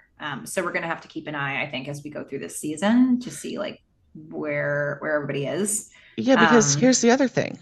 Finn just slept in your bed, whoever it belongs to. Yeah. So like, where are you? Could mystery it be person? Meghan's? I don't know. Hard to say. I can't imagine Elena and Meghan either of them would be alive if they were roommates. It's hard to imagine. I don't know. We'll just have to keep watching for it. So they've woken up. Elena has woken up. She goes over to Finn's bed. Finn wakes up. Well, she sits down on the bed and is staring at him. Yeah, guys, don't Finn do wakes it. Up. Finn wakes up. It was she immediately is like, I wasn't staring at you. This, by the way, that was like one of the least realistic wake ups. That like, yeah. It was like, oh, he's acting. He was awake and he just closes and he's up now. And he just like blinks his eyes open and is fully alert. And I was like, that's not a thing. So, and then for his eyes to land directly on, oh, Elena's sitting next to me. She's like, okay, so we're done with the work. Great. And he pulls her back down to sit back down next to him on the bed. And he's like, well, we're not done. She's like, but the project is over. And he's like, yeah, but like, and then he just kisses her and she kisses back. And it's a kiss. It's a kiss. And unfortunately, the only thing I could think in that moment was, ooh, morning breath. Yeah, that's probably. Not the But time for romantic. not if he woke up that alert. Maybe he had Yeah, already gotten up. He had done a little mouthwash in the bathroom and he like ran back but to she bed. hasn't. No, she hasn't. Yeah, that's true.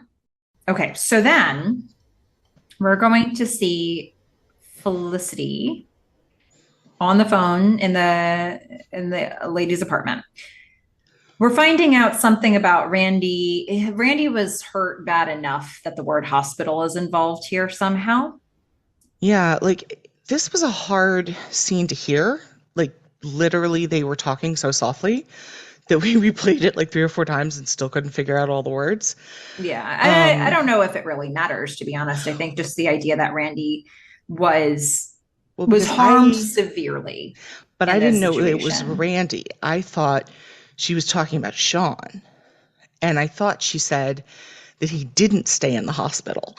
And I was like, wait, Sean didn't stay in the hospital? What? So I No, was really confused. this was a Randy thing. Yeah, which they clarify a little later, but I was like, yeah, this is weird. Yeah. Yeah.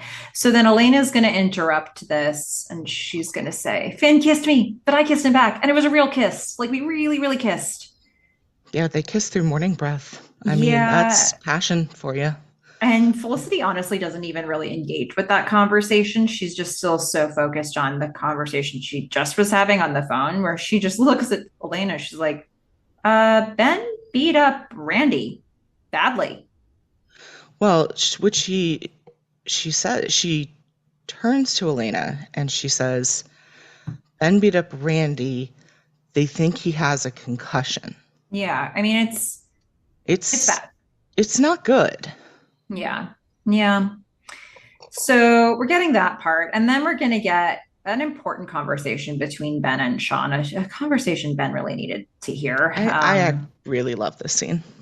I sort of love this scene. I think it's an important scene, but unfortunately, it brings up another cultural reference for me that is irrelevant and I can't unhear it. Oh, So Sean Sean wants to give Ben a pen that's important to Sean. It's his grandfather's pen, and it's like it's like without having a will written up. yeah. It's like what things do I want to go to what people, Yeah, he's and starting to give away his stuff, but before he does, Ben is just like, no more interviews. For the yeah, second time, he has rejected an interview that he has but not been asked to have. well, and I think the thing is like Sean pulls Ben into an increasingly more serious place as this conversation goes because Sean's trying to give Ben this pen and Ben's like, I don't really want your pen. You know, like I don't give me your pen. It's like not, and he's like kind of smiling it off and Sean's saying, wait. Like, no, this is a really one of the most important things I own. I want you to have it just in case. Ben's like, no, you're not gonna die. I mean, it's not even Sean's like, I could. And He's like, if I I do, could, and someday I will. And when I do, I want you to have this pen. yeah. And Ben is clearly starting to freak out here. But he also doesn't know what to say. So in a very Ben way, he's like, okay, thanks. Yeah, well, but It's like, oh, Ben. Sean also has to like reassure him. He's like, okay, look, if I live, you can give me the pen back. Okay. And I Yeah. feel kind of bad for Sean here, like, in addition to everything else, you know, when you're scared like this and um, you aren't hiding and pushing it down, you want people that you can talk to about being scared, right? Which is not Ben. Which is not Ben. Ben is just like, nope, not gonna happen. I mean, he's like where Sean was, and Sean's like, okay, look, He's sort of in like a denial of his own here, or he's in a like a yeah, he's also just even if he weren't in denial, I don't know if he's able to tap into this, you know? yeah. So it's just a lot. And then Sean has like a teachable moment with Ben where The he's more like, you you should go know. to that exhibit. And Ben's like, nope, not doing. He's like, Ben, I have cancer and I now have perspective. And I'm Mhm. telling you, I see things differently. Ben's like, what, you see me I differently? see He's my like, yeah, friends differently. yeah. And Sean says, look, you're out of control, man. Ben says, look, The guy deserved to be hit. Sean says, "Give me back my pen." So, and gives the pen back to Sean. Like it's like a "you don't deserve this pen" sort of moment. And then now Sean has possession of the pen again, and he's like, "Look, don't take your anger out on Felicity. You're an angry guy, Yeah, okay?" it's unrelated to her. You've got Yeah, all this anger. It's not related to Felicity. yeah, And you're taking it out on her. yeah, And if you're going to let this one drunken night ruin you guys, you don't deserve her. yeah. And he's saying, "Look, we're both in trouble here. I'm asking for help." You know, Yeah. He's like, like, I want to hide too, but look, I'm not pushing people away. So he's got like these points, he's like, look, you are out of control. There yeah, is a bad situation. You can't handle it. You're angry. It's not about Felicity. You're hurting her. If you're going to let this mess you up, you don't deserve her. yeah, And I feel you. Like we're both going through stuff, but I'm doing it the right way by surrounding myself with people. yeah. And just as a little enticement, it's a good pen. I feel like when he says again, "Take the pen," it's like this now comes with like a Yeah. stipulation, like Yes. take it if you're ready to be deserving of it. Yeah. And then Ben does take it. So here's the thing: have you ever seen the movie Say Anything? With the boombox. Yeah. Yes. There's a whole thing about "I gave her my heart. She gave me a pen." Uh, pen.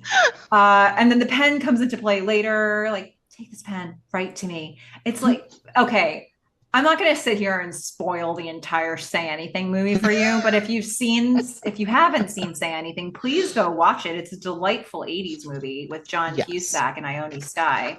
It's amazing. And if you have seen it, just try to watch this scene without thinking of John Cusack going, gave her my heart. She gave me a pen.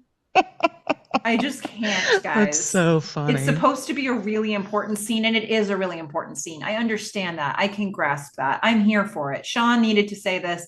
Ben needed to hear it, but also John Cusack and Ione Skye. Okay.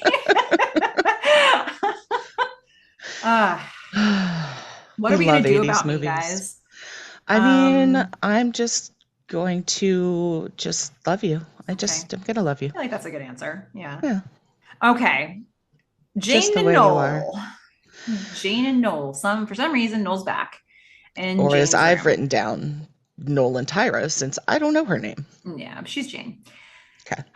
Noel's back to fix her computer. Maybe, I don't know. He just keeps going back. So what is he doing with her computer? He is tongue-tied. That we know. But oh my God, the song. I love the song. So Okay. good. All right. I didn't notice. It was like a Um, 90s R&B song. It's amazing. okay, fair enough. So we're gonna learn some, Jane's got a lot of personality. Jane's got a lot of cool stuff happening. Yeah. Jane reveals herself to be a dance major, and he's like, "But wait a minute. Then why are you taking a class on integrated polynomials?" She's like, "As an elective." He says, "But why?" It's just one of those things. It's like Jane is kind of interesting. Um, we're Yeah. going to learn more about Jane. We're going to continue to get lots of interesting things about Jane. Oh, so this wasn't like a one-off. Tyra No. Banks is going to continue to, Yes. and Noel is going to continue to be. Yes. Okay. It's All why I right. have such a strong reaction to this. Because he was Anybody, already, I mean, he's already like way up the if anybody creepometer. had a problem with Felicity's stalker stuff at the beginning of season one, caveat, spoiler alert, warning. Wow. Oh my goodness, Noel. All right. You should know So better than being this much of a creep. Anyway, we've gone from Felicity to Ben to no. Maybe it's contagious. it's somehow the creepiest version of it when it's Noel.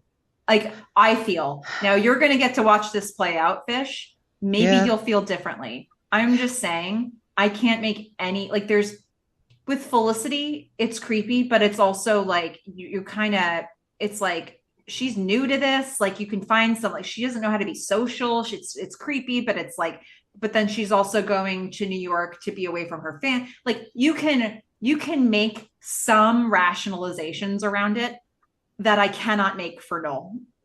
So I'm like, oh, I he mean, just should know Noel, better. Noel is, I mean, I don't know how far he's going to go. You could be completely right. He may totally, like, just wipe out of the water. I held Ben's blood in my hands and then followed him across the country. But, like, at least in this scene, completely creepy. Absolutely correct. I feel like he's trying to be a little flirty, and she again has hard friend zoned him the second she saw him. Yeah. And it's like, again, she's very, as you said, open, friendly, touchy feely, like no personal space kind of person, but Yeah. in a like, you are like asexual to me. Yeah.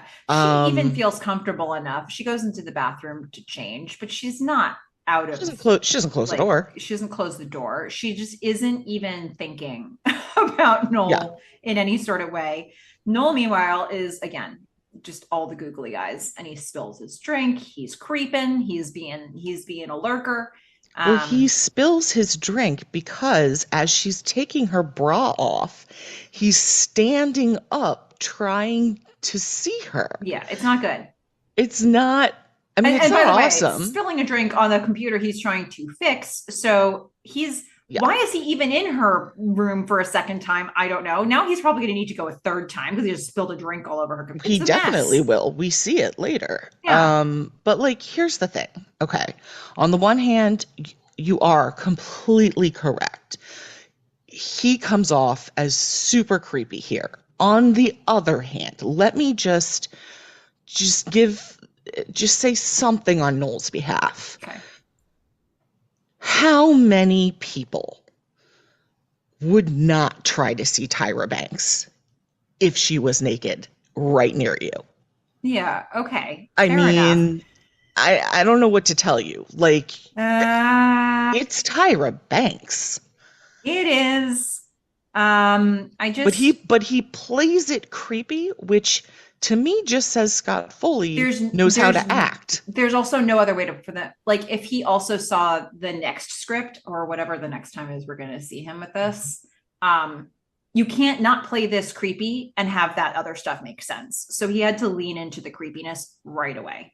Yeah. um I think like, it's all the like, not only was he doing it, but he was so badly doing yeah, it that yeah, makes it creepier. It's like, I don't know. Plus, yeah. he's married. I mean, he's still married. Let's all remember that. He's married to Dorito Girls, creeping on Tyra Banks. Like, who is this guy? I don't know what has become of him. Okay. um let's head to the art exhibit, shall we?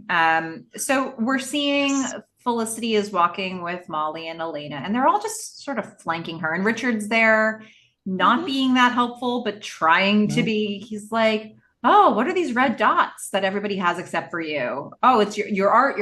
It hasn't sold yet."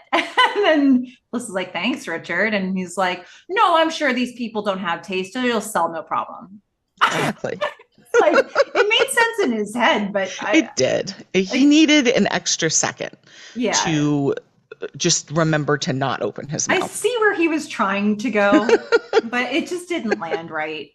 And then we're Yeah. gonna see that Sean and Yeah. Meghan are there, and we're gonna see that Tracy and Everybody's Elena, there. everybody is there. Everybody's there. It's so nice. I'll throw my note from an optimist in here now, Oh, even good. though I think I could easily do it in the hospital scene too. But Let's not. Let's do it I here. I just in this episode, although there's some shady stuff happening, the amount of support we're seeing in this friend group was so special to me. And I think there are a lot of people here who really need a little love from their friends, and they get it when they ask. And Hmm. just to see the way they're showing up for each other, I mean, to see everybody rallying everybody rallying to come to Felicity's exhibit, to see people rallying to go to Sean's Your Healthy dinner, to see them rallying around him in the hospital when they find out he's not and he's just had surgery, to see the way Tracy shows up for Sean, a pairing that we really haven't gotten Yeah. before. And Tracy is all the way there for Sean. And I just, and you know, as much as you hate Molly, everybody's like all these people who have just met her, they're confiding their biggest things to her one on one. And I Note just, how she's not reciprocating, though. right. And I guess that does line up. But Hmm. I don't know if the writers know that. Like, Oh, I'm not okay. sure the writers know that that was smart, but it was smart. Okay. Um, Okay. just there's just so much love here, and I like the idea that they've built a group with these bonds that are so strong that no matter what's going on, even if there's tension, they'll still be there for each other. Yeah. And I just really felt it here. I loved that. So many different times we're seeing it. We're seeing it one on one, but we're also seeing just these like big set piece group gatherings where just felt like we're going to be here for you, of course, because where else would we be when you need us? It's nice. Yeah. I like that. So, like, Felicity's going to show up for Sean, even though it's going to be awkward with Ben. Yeah. And Tracy is going to show up for Sean, even though he doesn't really know him. Yeah. Like, it's like, there's like this feeling of if you love someone I love, then I love you. Yeah. I don't know if I've really noticed it as much until this episode, but here it's like undeniable. Yeah. Um, People just making these decisions to be there for each other or put the awkward stuff on a shelf to Hmm. be there in an important moment, even if you're going Yeah. to take it off the shelf later. Like, you need me now. I'm here for you now. Like, that's here we are. Like, this is a thing. I don't know. Really Yeah. cool. They had to work really hard to create that level of depth between so many characters. And I think it's especially cool to see the Sean and Tracy conversation because it's like, wow, Yes. that's just to see that like doesn't always have to be that you just go to this one person or these two people. Like you just Hmm. have access to this whole network of support if you just reach out for it. Yeah. So I like that. Love and unlove.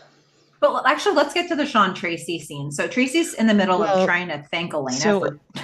I do want to say Tracy comes up and gives Elena a kiss, Yeah. and she like jumps out of her skin. Yeah. There's weirdness here. There was a moment, and I was He's just gonna like, thank her whew, for doing that project, and it's like, yeah, well, she maybe did something. don't thank me for that. And then Sean's gonna say your favorite line. Hey, can I talk to you for a sec, Tracy?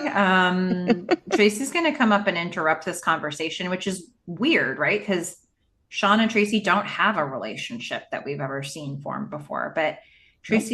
Sean wants to talk now, like right Well, now. and Sean knows that Tracy is, religious. Yeah, And it seems like he may be the only one in the group. So, I that we guess it know would make of. Yeah. sense for that he would go to him. Yeah. So Sean is going to pull Tracy aside. He's like, no, it's a serious conversation. And so Tracy approaches it with that serious level. And Sean's like, talk to me about God. Look, I'm Jewish and I don't really know how this God thing works. Like it is God, how do I talk to him? Will he save me? Like, what do I, Yeah. he, Sean wants a miracle. He needs a miracle. yeah, But he hasn't really been the best Jew. yeah.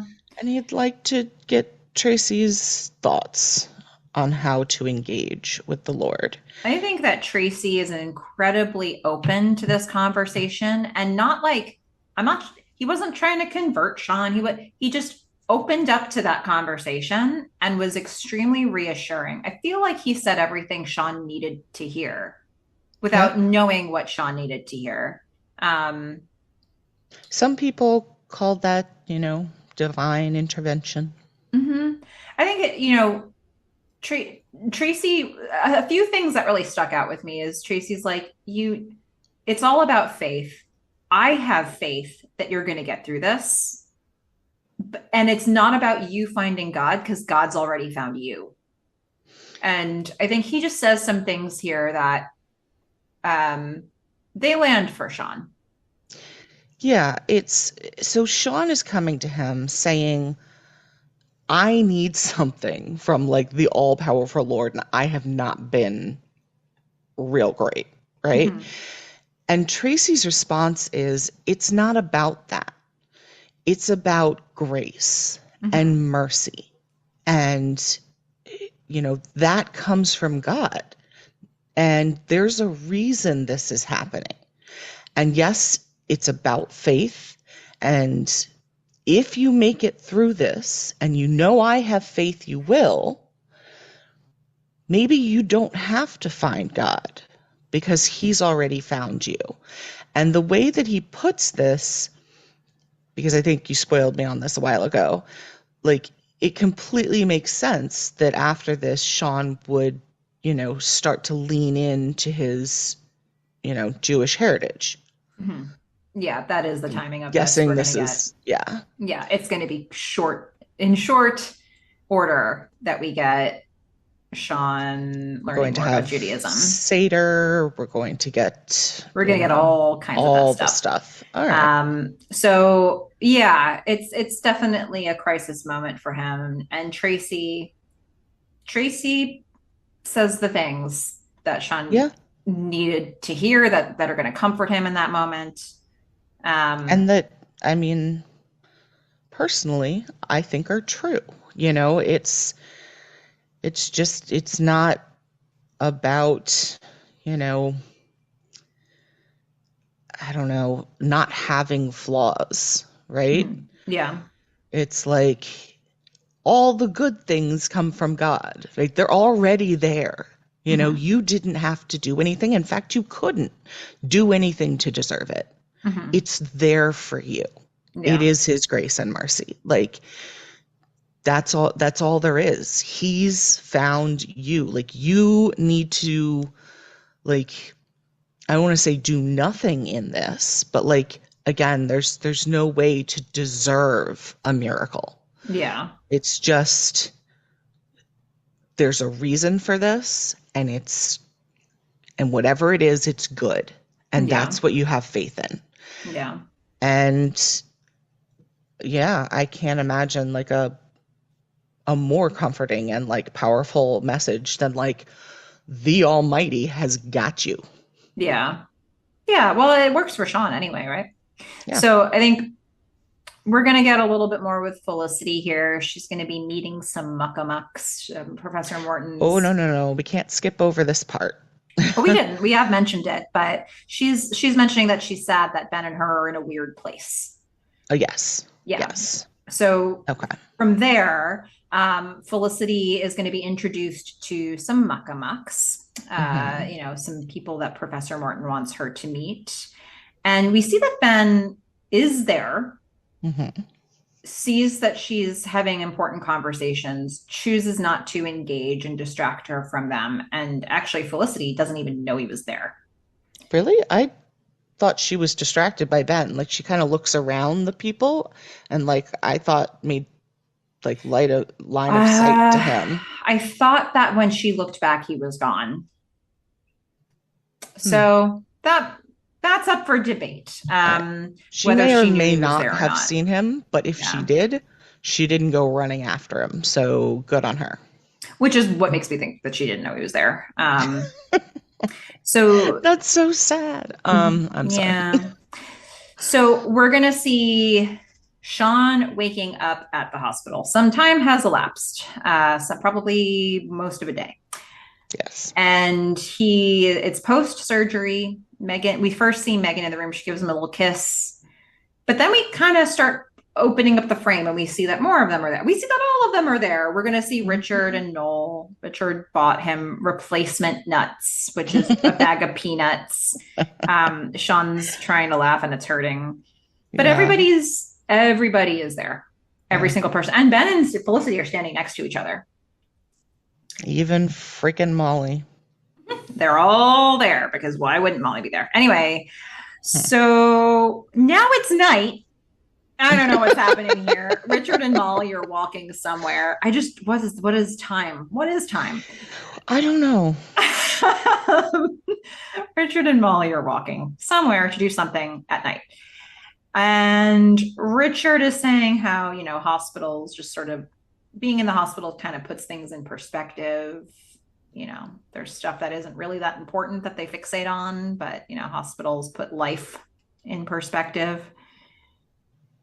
Molly kisses Richard. She just leans on in. Well, She's like, she looks at him and she's like, and he's selling this whole thing about like it's putting it all in perspective. And she just looks at him. She's like, "Have you really never been kissed?" And he's like, "No." Um, yeah, and then yeah, she just leans in and kisses him, and it's like that's his first kiss. Like, yeah. I I mean, don't know if at this is the least best move. ask. Yeah, Maybe he didn't want it ruined by someone who doesn't want to be with him because she kisses him and then she's like, this is weird. but Yeah. this isn't going anywhere. We're just It's friends. sort of like a now you've kissed a girl, pressure's off sort of thing. Um, Yeah, but again, try asking. yeah, I thought that would have been nice. But he seems fine with it in terms of He like does. he's kind of legless at that point, but Yeah. but she does reiterate like we're friends, but one day maybe you'll find a girl that'll make you very happy Mhm. and now you know what it's like to kiss somebody. So there's that. It But I actually think looked like a pretty good kiss. I mean, compared to some of the ones that we've seen, morning breath, it yeah. was nice. It was sweet. Yeah, what is Molly? I just don't even we're gonna She's a kisser of Richard's. She's a hugger of Felicity's. She is a toenail painter of Elena's. but we She are is a going to let's see. Within within 3 episodes, we are going to have a very different understanding of Molly. hmm. And I it still doesn't maintain doesn't that she's the start drug addict. yeah, it doesn't start in 3 episodes, so I'm trying to decide when it starts. But who is this? Anyway, so I mean, I do think one of the reasons I feel so uncomfortable about her is because it feels like she's creeping around. It's like we don't know anything about her. And she never shares anything about herself. So she's just like sitting around the apartment listening in on Felicity's things, like listening to Elena, like hugging Felicity and like who like again, I agree. Who is she? I know yeah. nothing about her. But the stuff that they've given us so far isn't, I think, going to match with some of the stuff we see later. But we'll see. I don't know. Maybe I've been building this up all this time and it will make sense, but we'll just have to see where this goes because I maintain that I think as of this episode, they still don't know who she is. I certainly don't. Yeah. So, all right, we're going to get back to Elena and Finn. Yeah. Elena shows up at the door. Once again, good job, Elena, for saying the right thing. All right, but doing the wrong one. Elena's like, no more of this. Can't do this again. Can't hook up again. And then they do. No kissing. Yeah. And Finn's like, right, no kissing. And then she goes in his room and the door closes. Yeah. So this is not going to end well. So I'm hoping, well, I don't know how this isn't the end of Tracy. I was hoping until you just said that this this wasn't going to be the end of Tracy, but I don't know how that's This isn't the end of not. Tracy. We're seeing a lot more of Tracy. Okay. Yeah. They just did this. So I don't know. Okay. All right, we're gonna get back to the loft. We've got Meghan and Felicity and Ben arriving back at the loft, probably from the hospital. Meghan lays down one rule. I am not taking Sean to the bathroom. Ben, that's your job. Meghan And yeah. leaves. Well, and Ben's like, "Nuh-uh." But in all fairness, of like who can help Sean to the bathroom, it is probably going to have to be Ben. Yeah. Sean's a large man, and Meghan is not a large woman. Yeah. So now Felicity and Ben are still at the loft, and this is a little weird. Like, so Ben is like, can things just be how they were? Can we just get back to how things were? And Felicity says, well, can you believe me? And Ben Well, can't answer. she said, he says, I want things to go back to the way they were. Mhm. And she says, me too. Can't you just believe me? Yeah. So if he can't answer that, like, why is he starting this conversation? Like, I don't really know. What he should be, given the fact that he's just bought her painting and it's sitting in the other room waiting, and he actually is ready to forgive. He likes grand gestures. I guess so. I don't know. This is the answer here was, yeah, I believe it's fine. We're fine. That was not as like climactic as the moment that we No, got. it wasn't. But what is his silence here? It makes no sense to me. It's like It's holding I off want for the things to grand change. gesture. Okay, are we good? Silence. Why did you start this conversation, Benjamin? Anyway, Felicity goes to Ben's room to get her bag, and blam, there it is. He had bought her picture. Yep, of Matthew Reese. Yeah, which is lovely. And so she's really touched. I mean, it's really a significant thing to do. She would have had a red dot on her painting, on her She picture, did. you She know? did. Someone with no I mean, Yeah. But like, when you see other people getting that validation, and then she got it, she didn't know who, and then it's Ben, and like he bought the first piece that she ever sold. And And what I love about this is he didn't buy it to like make her feel good, mhm, right? He said that it reminds me of me, yeah. just like running into walls and being an idiot. And I really love this piece of art. Yeah, like it spoke to him. He's like, I don't even know. Maybe you thought of me while you were I don't know. It's Yeah. just the right piece for my room. Yep. Um, and then he says to her, look, you're like the only person I can trust, and I need that. Yeah. And And they have this great song going on in the background that some of the lyrics I just jotted down were like, show me grace more than I have to give, more than I deserve. mhm, And it's just, I don't know. I thought it's a beautiful scene that never should have happened because, again, run away.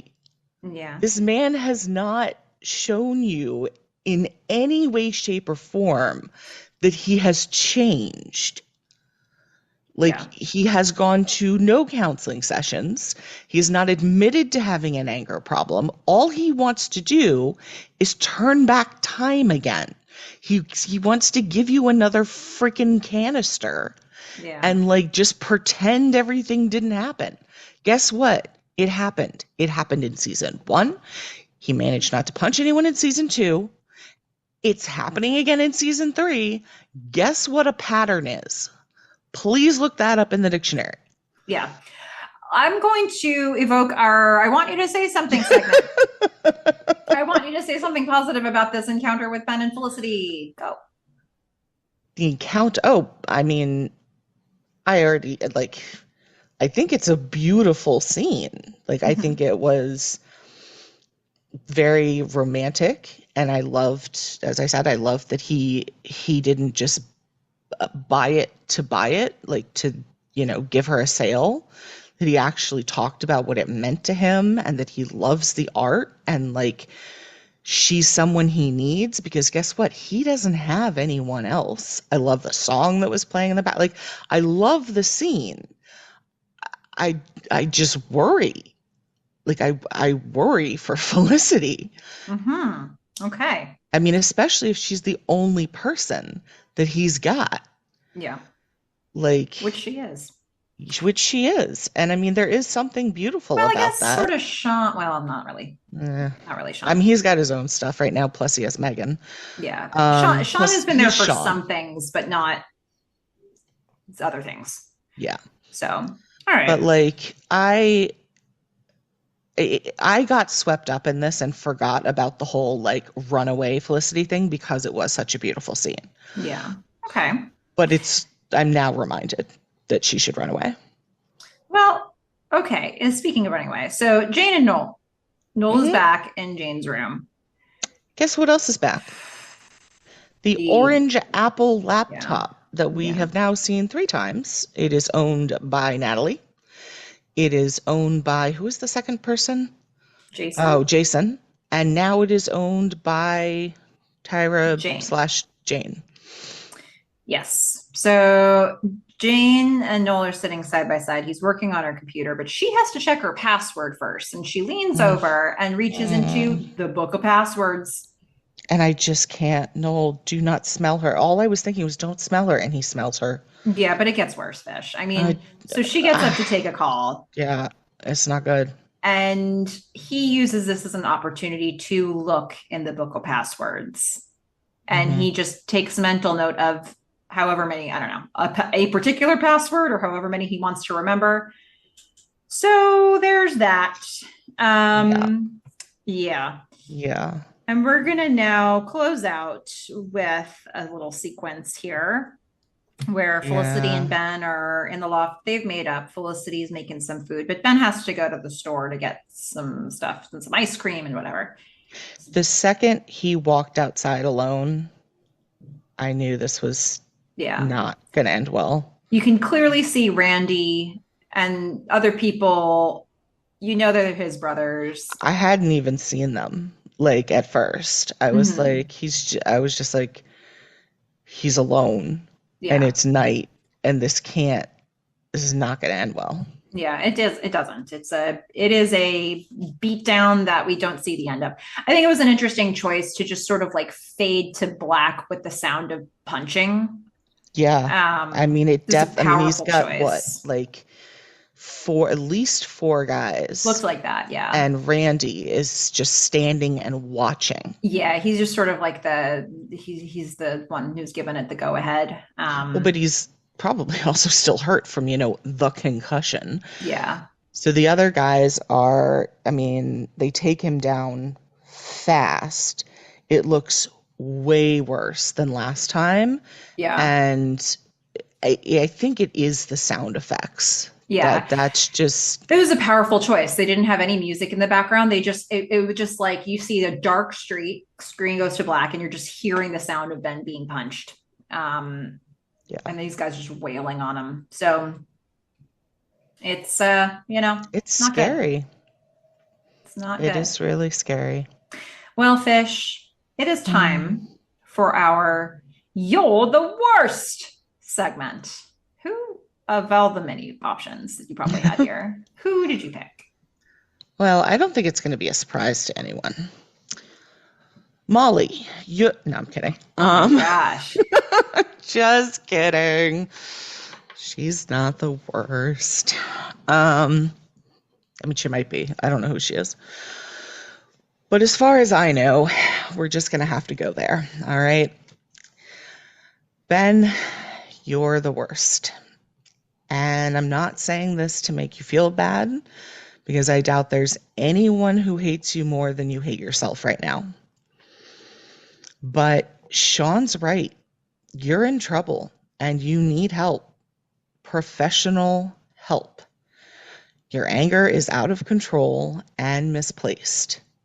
Yes, your home life sucked growing up, and it will probably affect you the rest of your life. Well, that is if you make it to the next episode, which let's admit you will because you're already contracted for the rest of the season. But this is not going to be the quickest beatdown on the cleanest street. They could kill you, and you could have killed Randy.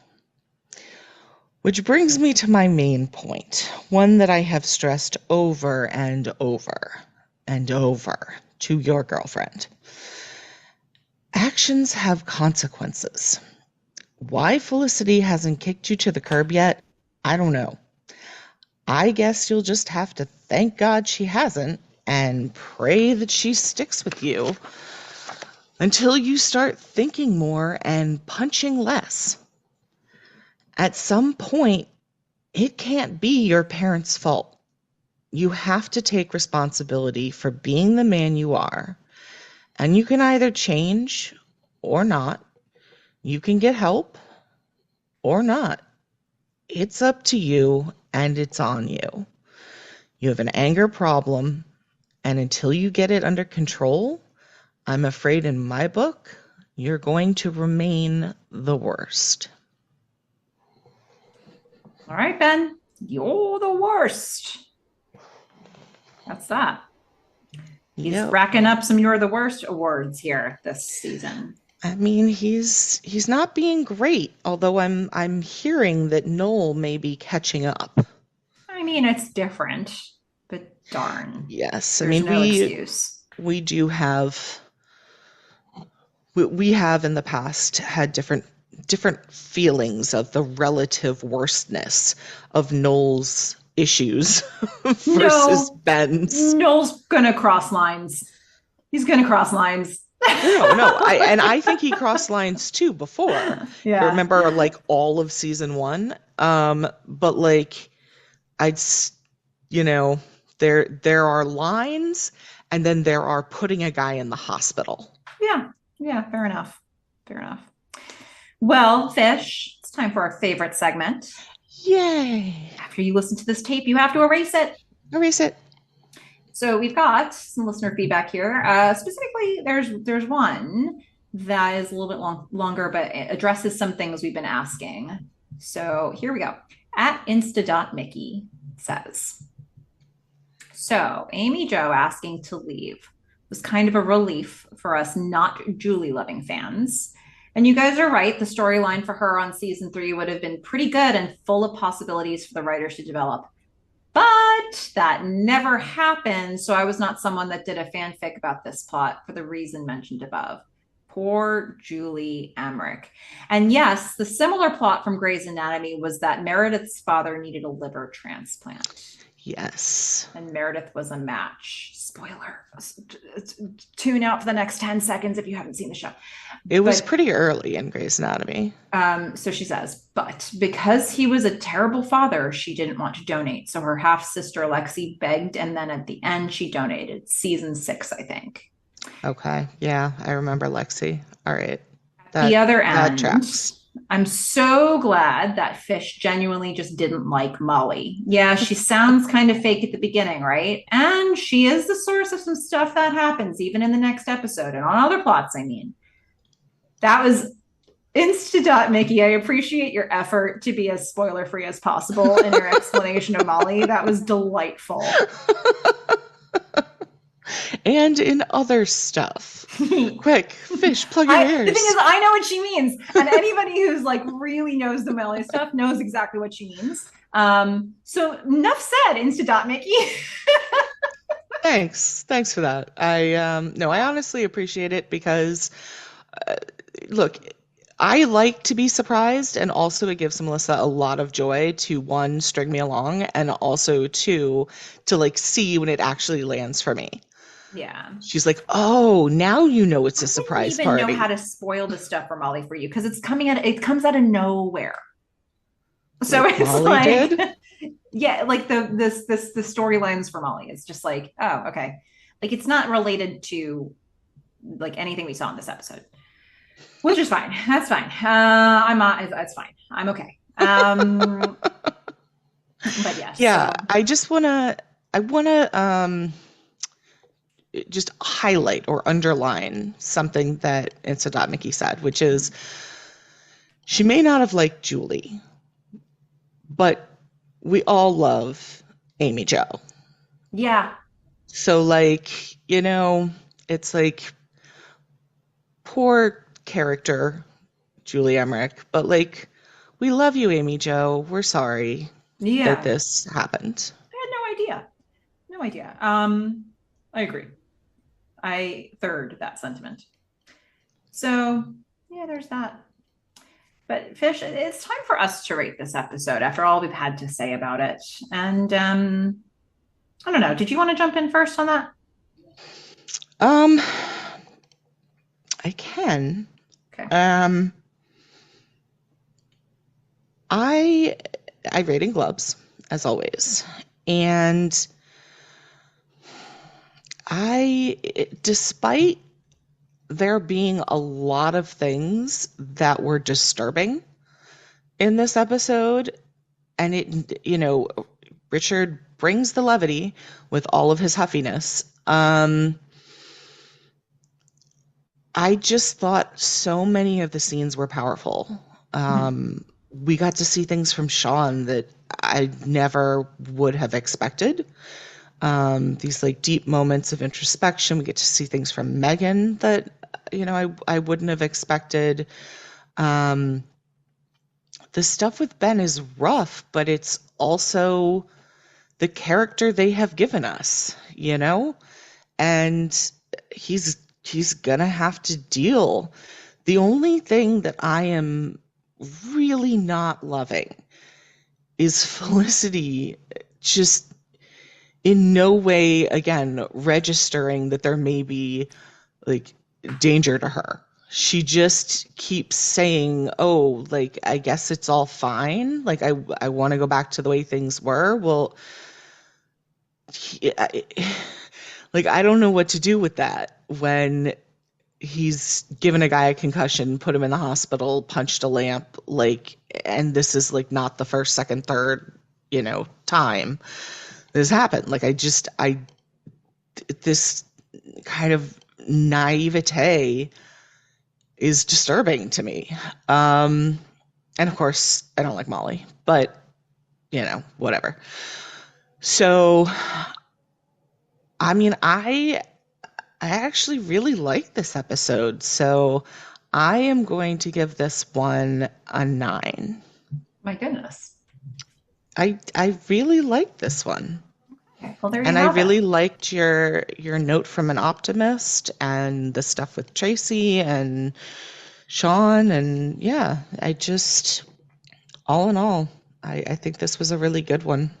Yeah. I will also just reassure you lightly that, like, even in the next episode, I think you might feel just a touch better about where Felicity is with things. Just a touch. But She doesn't run away, but she walks slowly. I think some of the things that you just said will be She directly addressed takes in the a self-defense course. She starts wearing mace around her neck. No, maybe I said lightly, none of those just things. slightly. Okay. So, all right. So I am choosing to rate this one in the unit of first kisses. Oh, Could sweet. have been a lot of things, but that's where I went with Yeah. this one. Is that this like consensual first kisses or non-consensual We're first just going kisses? first kisses. I just kept it this All of way. them. All of them. Okay. All first kisses. Got it. So I went with 7.7 out of 10 first kisses for this one. I also agree that this was stronger than at least the past couple episodes for me. Um, I think it gets a bump because I just do love the coverage they've done with Sean here. I agree that there are lots of really powerful scenes that are happening, which I appreciate. Is this an episode that I'd write home about? Not really. Like it's an episode that I would want to rewatch. And I feel like, there have been a couple that it's like, oh yeah, that one when we got to the rewatch. Do I feel like it's in my 8s or 9s? I don't, compared to some of the stuff we've seen in season 1 and season 2 with that, or even the first episode of the season. So I think it's stronger. I like the direction it's headed, and there are more storylines that make sense to me here, overall in the big picture of things. And yeah, 7.7 out of 10. But audience, tell us what you think. We'd love to hear it. If you have any feedback that you want to share, your own rating perhaps, or Felicity fan art even, feel free to write to us at themelissafish@gmail.com. That's Melissa with 1 L, 2 S's. themelissafish@gmail.com. You can also find all kinds of cool people who are talking about this show, Felicity, on our Instagram at Felicity Podcast. And then if you want to know when we drop a new episode of the podcast, we send out a newsletter whenever we do. So you can sign up for that by wherever you're listening to this podcast. Go check your show notes, and there's a link in there to sign up for our MailChimp newsletter. And then while you're in there, if you have an opportunity to rate or review our podcast, go ahead and do it, because it helps more people discover this great Felicity long form content. So those are some housekeeping items there, Fish. The next episode is going to be called Kissing Mr. Covington. What do you think that one's about? I mean,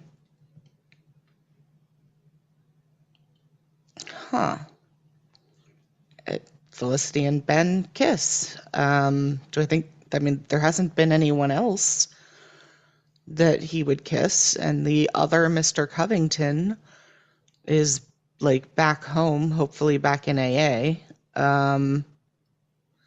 So that's a weird one.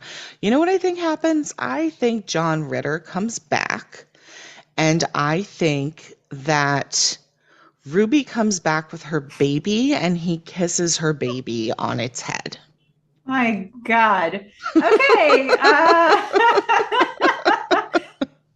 That was delightful. Honestly, This is like the one that I most wanted to ask you about. Just the title? Yeah, of all of them. Like, this is it. So can't wait to watch that one. Kissing Mr. Covington. Yeah, I feel like it's a take on something, like kissing... Like teaching Mrs. Tingle. It's not. Can't say I've ever heard of that. I think there's a kissing Mr. something, but I feel like it's not Ben. I feel like his dad comes back, because we don't refer to Ben as Mr. Covington. We refer to his dad as Mr. Covington. I just don't know who's kissing him. My God. Okay, well. Or why. Wow. Well, there you have it, listeners. I know you're squealing.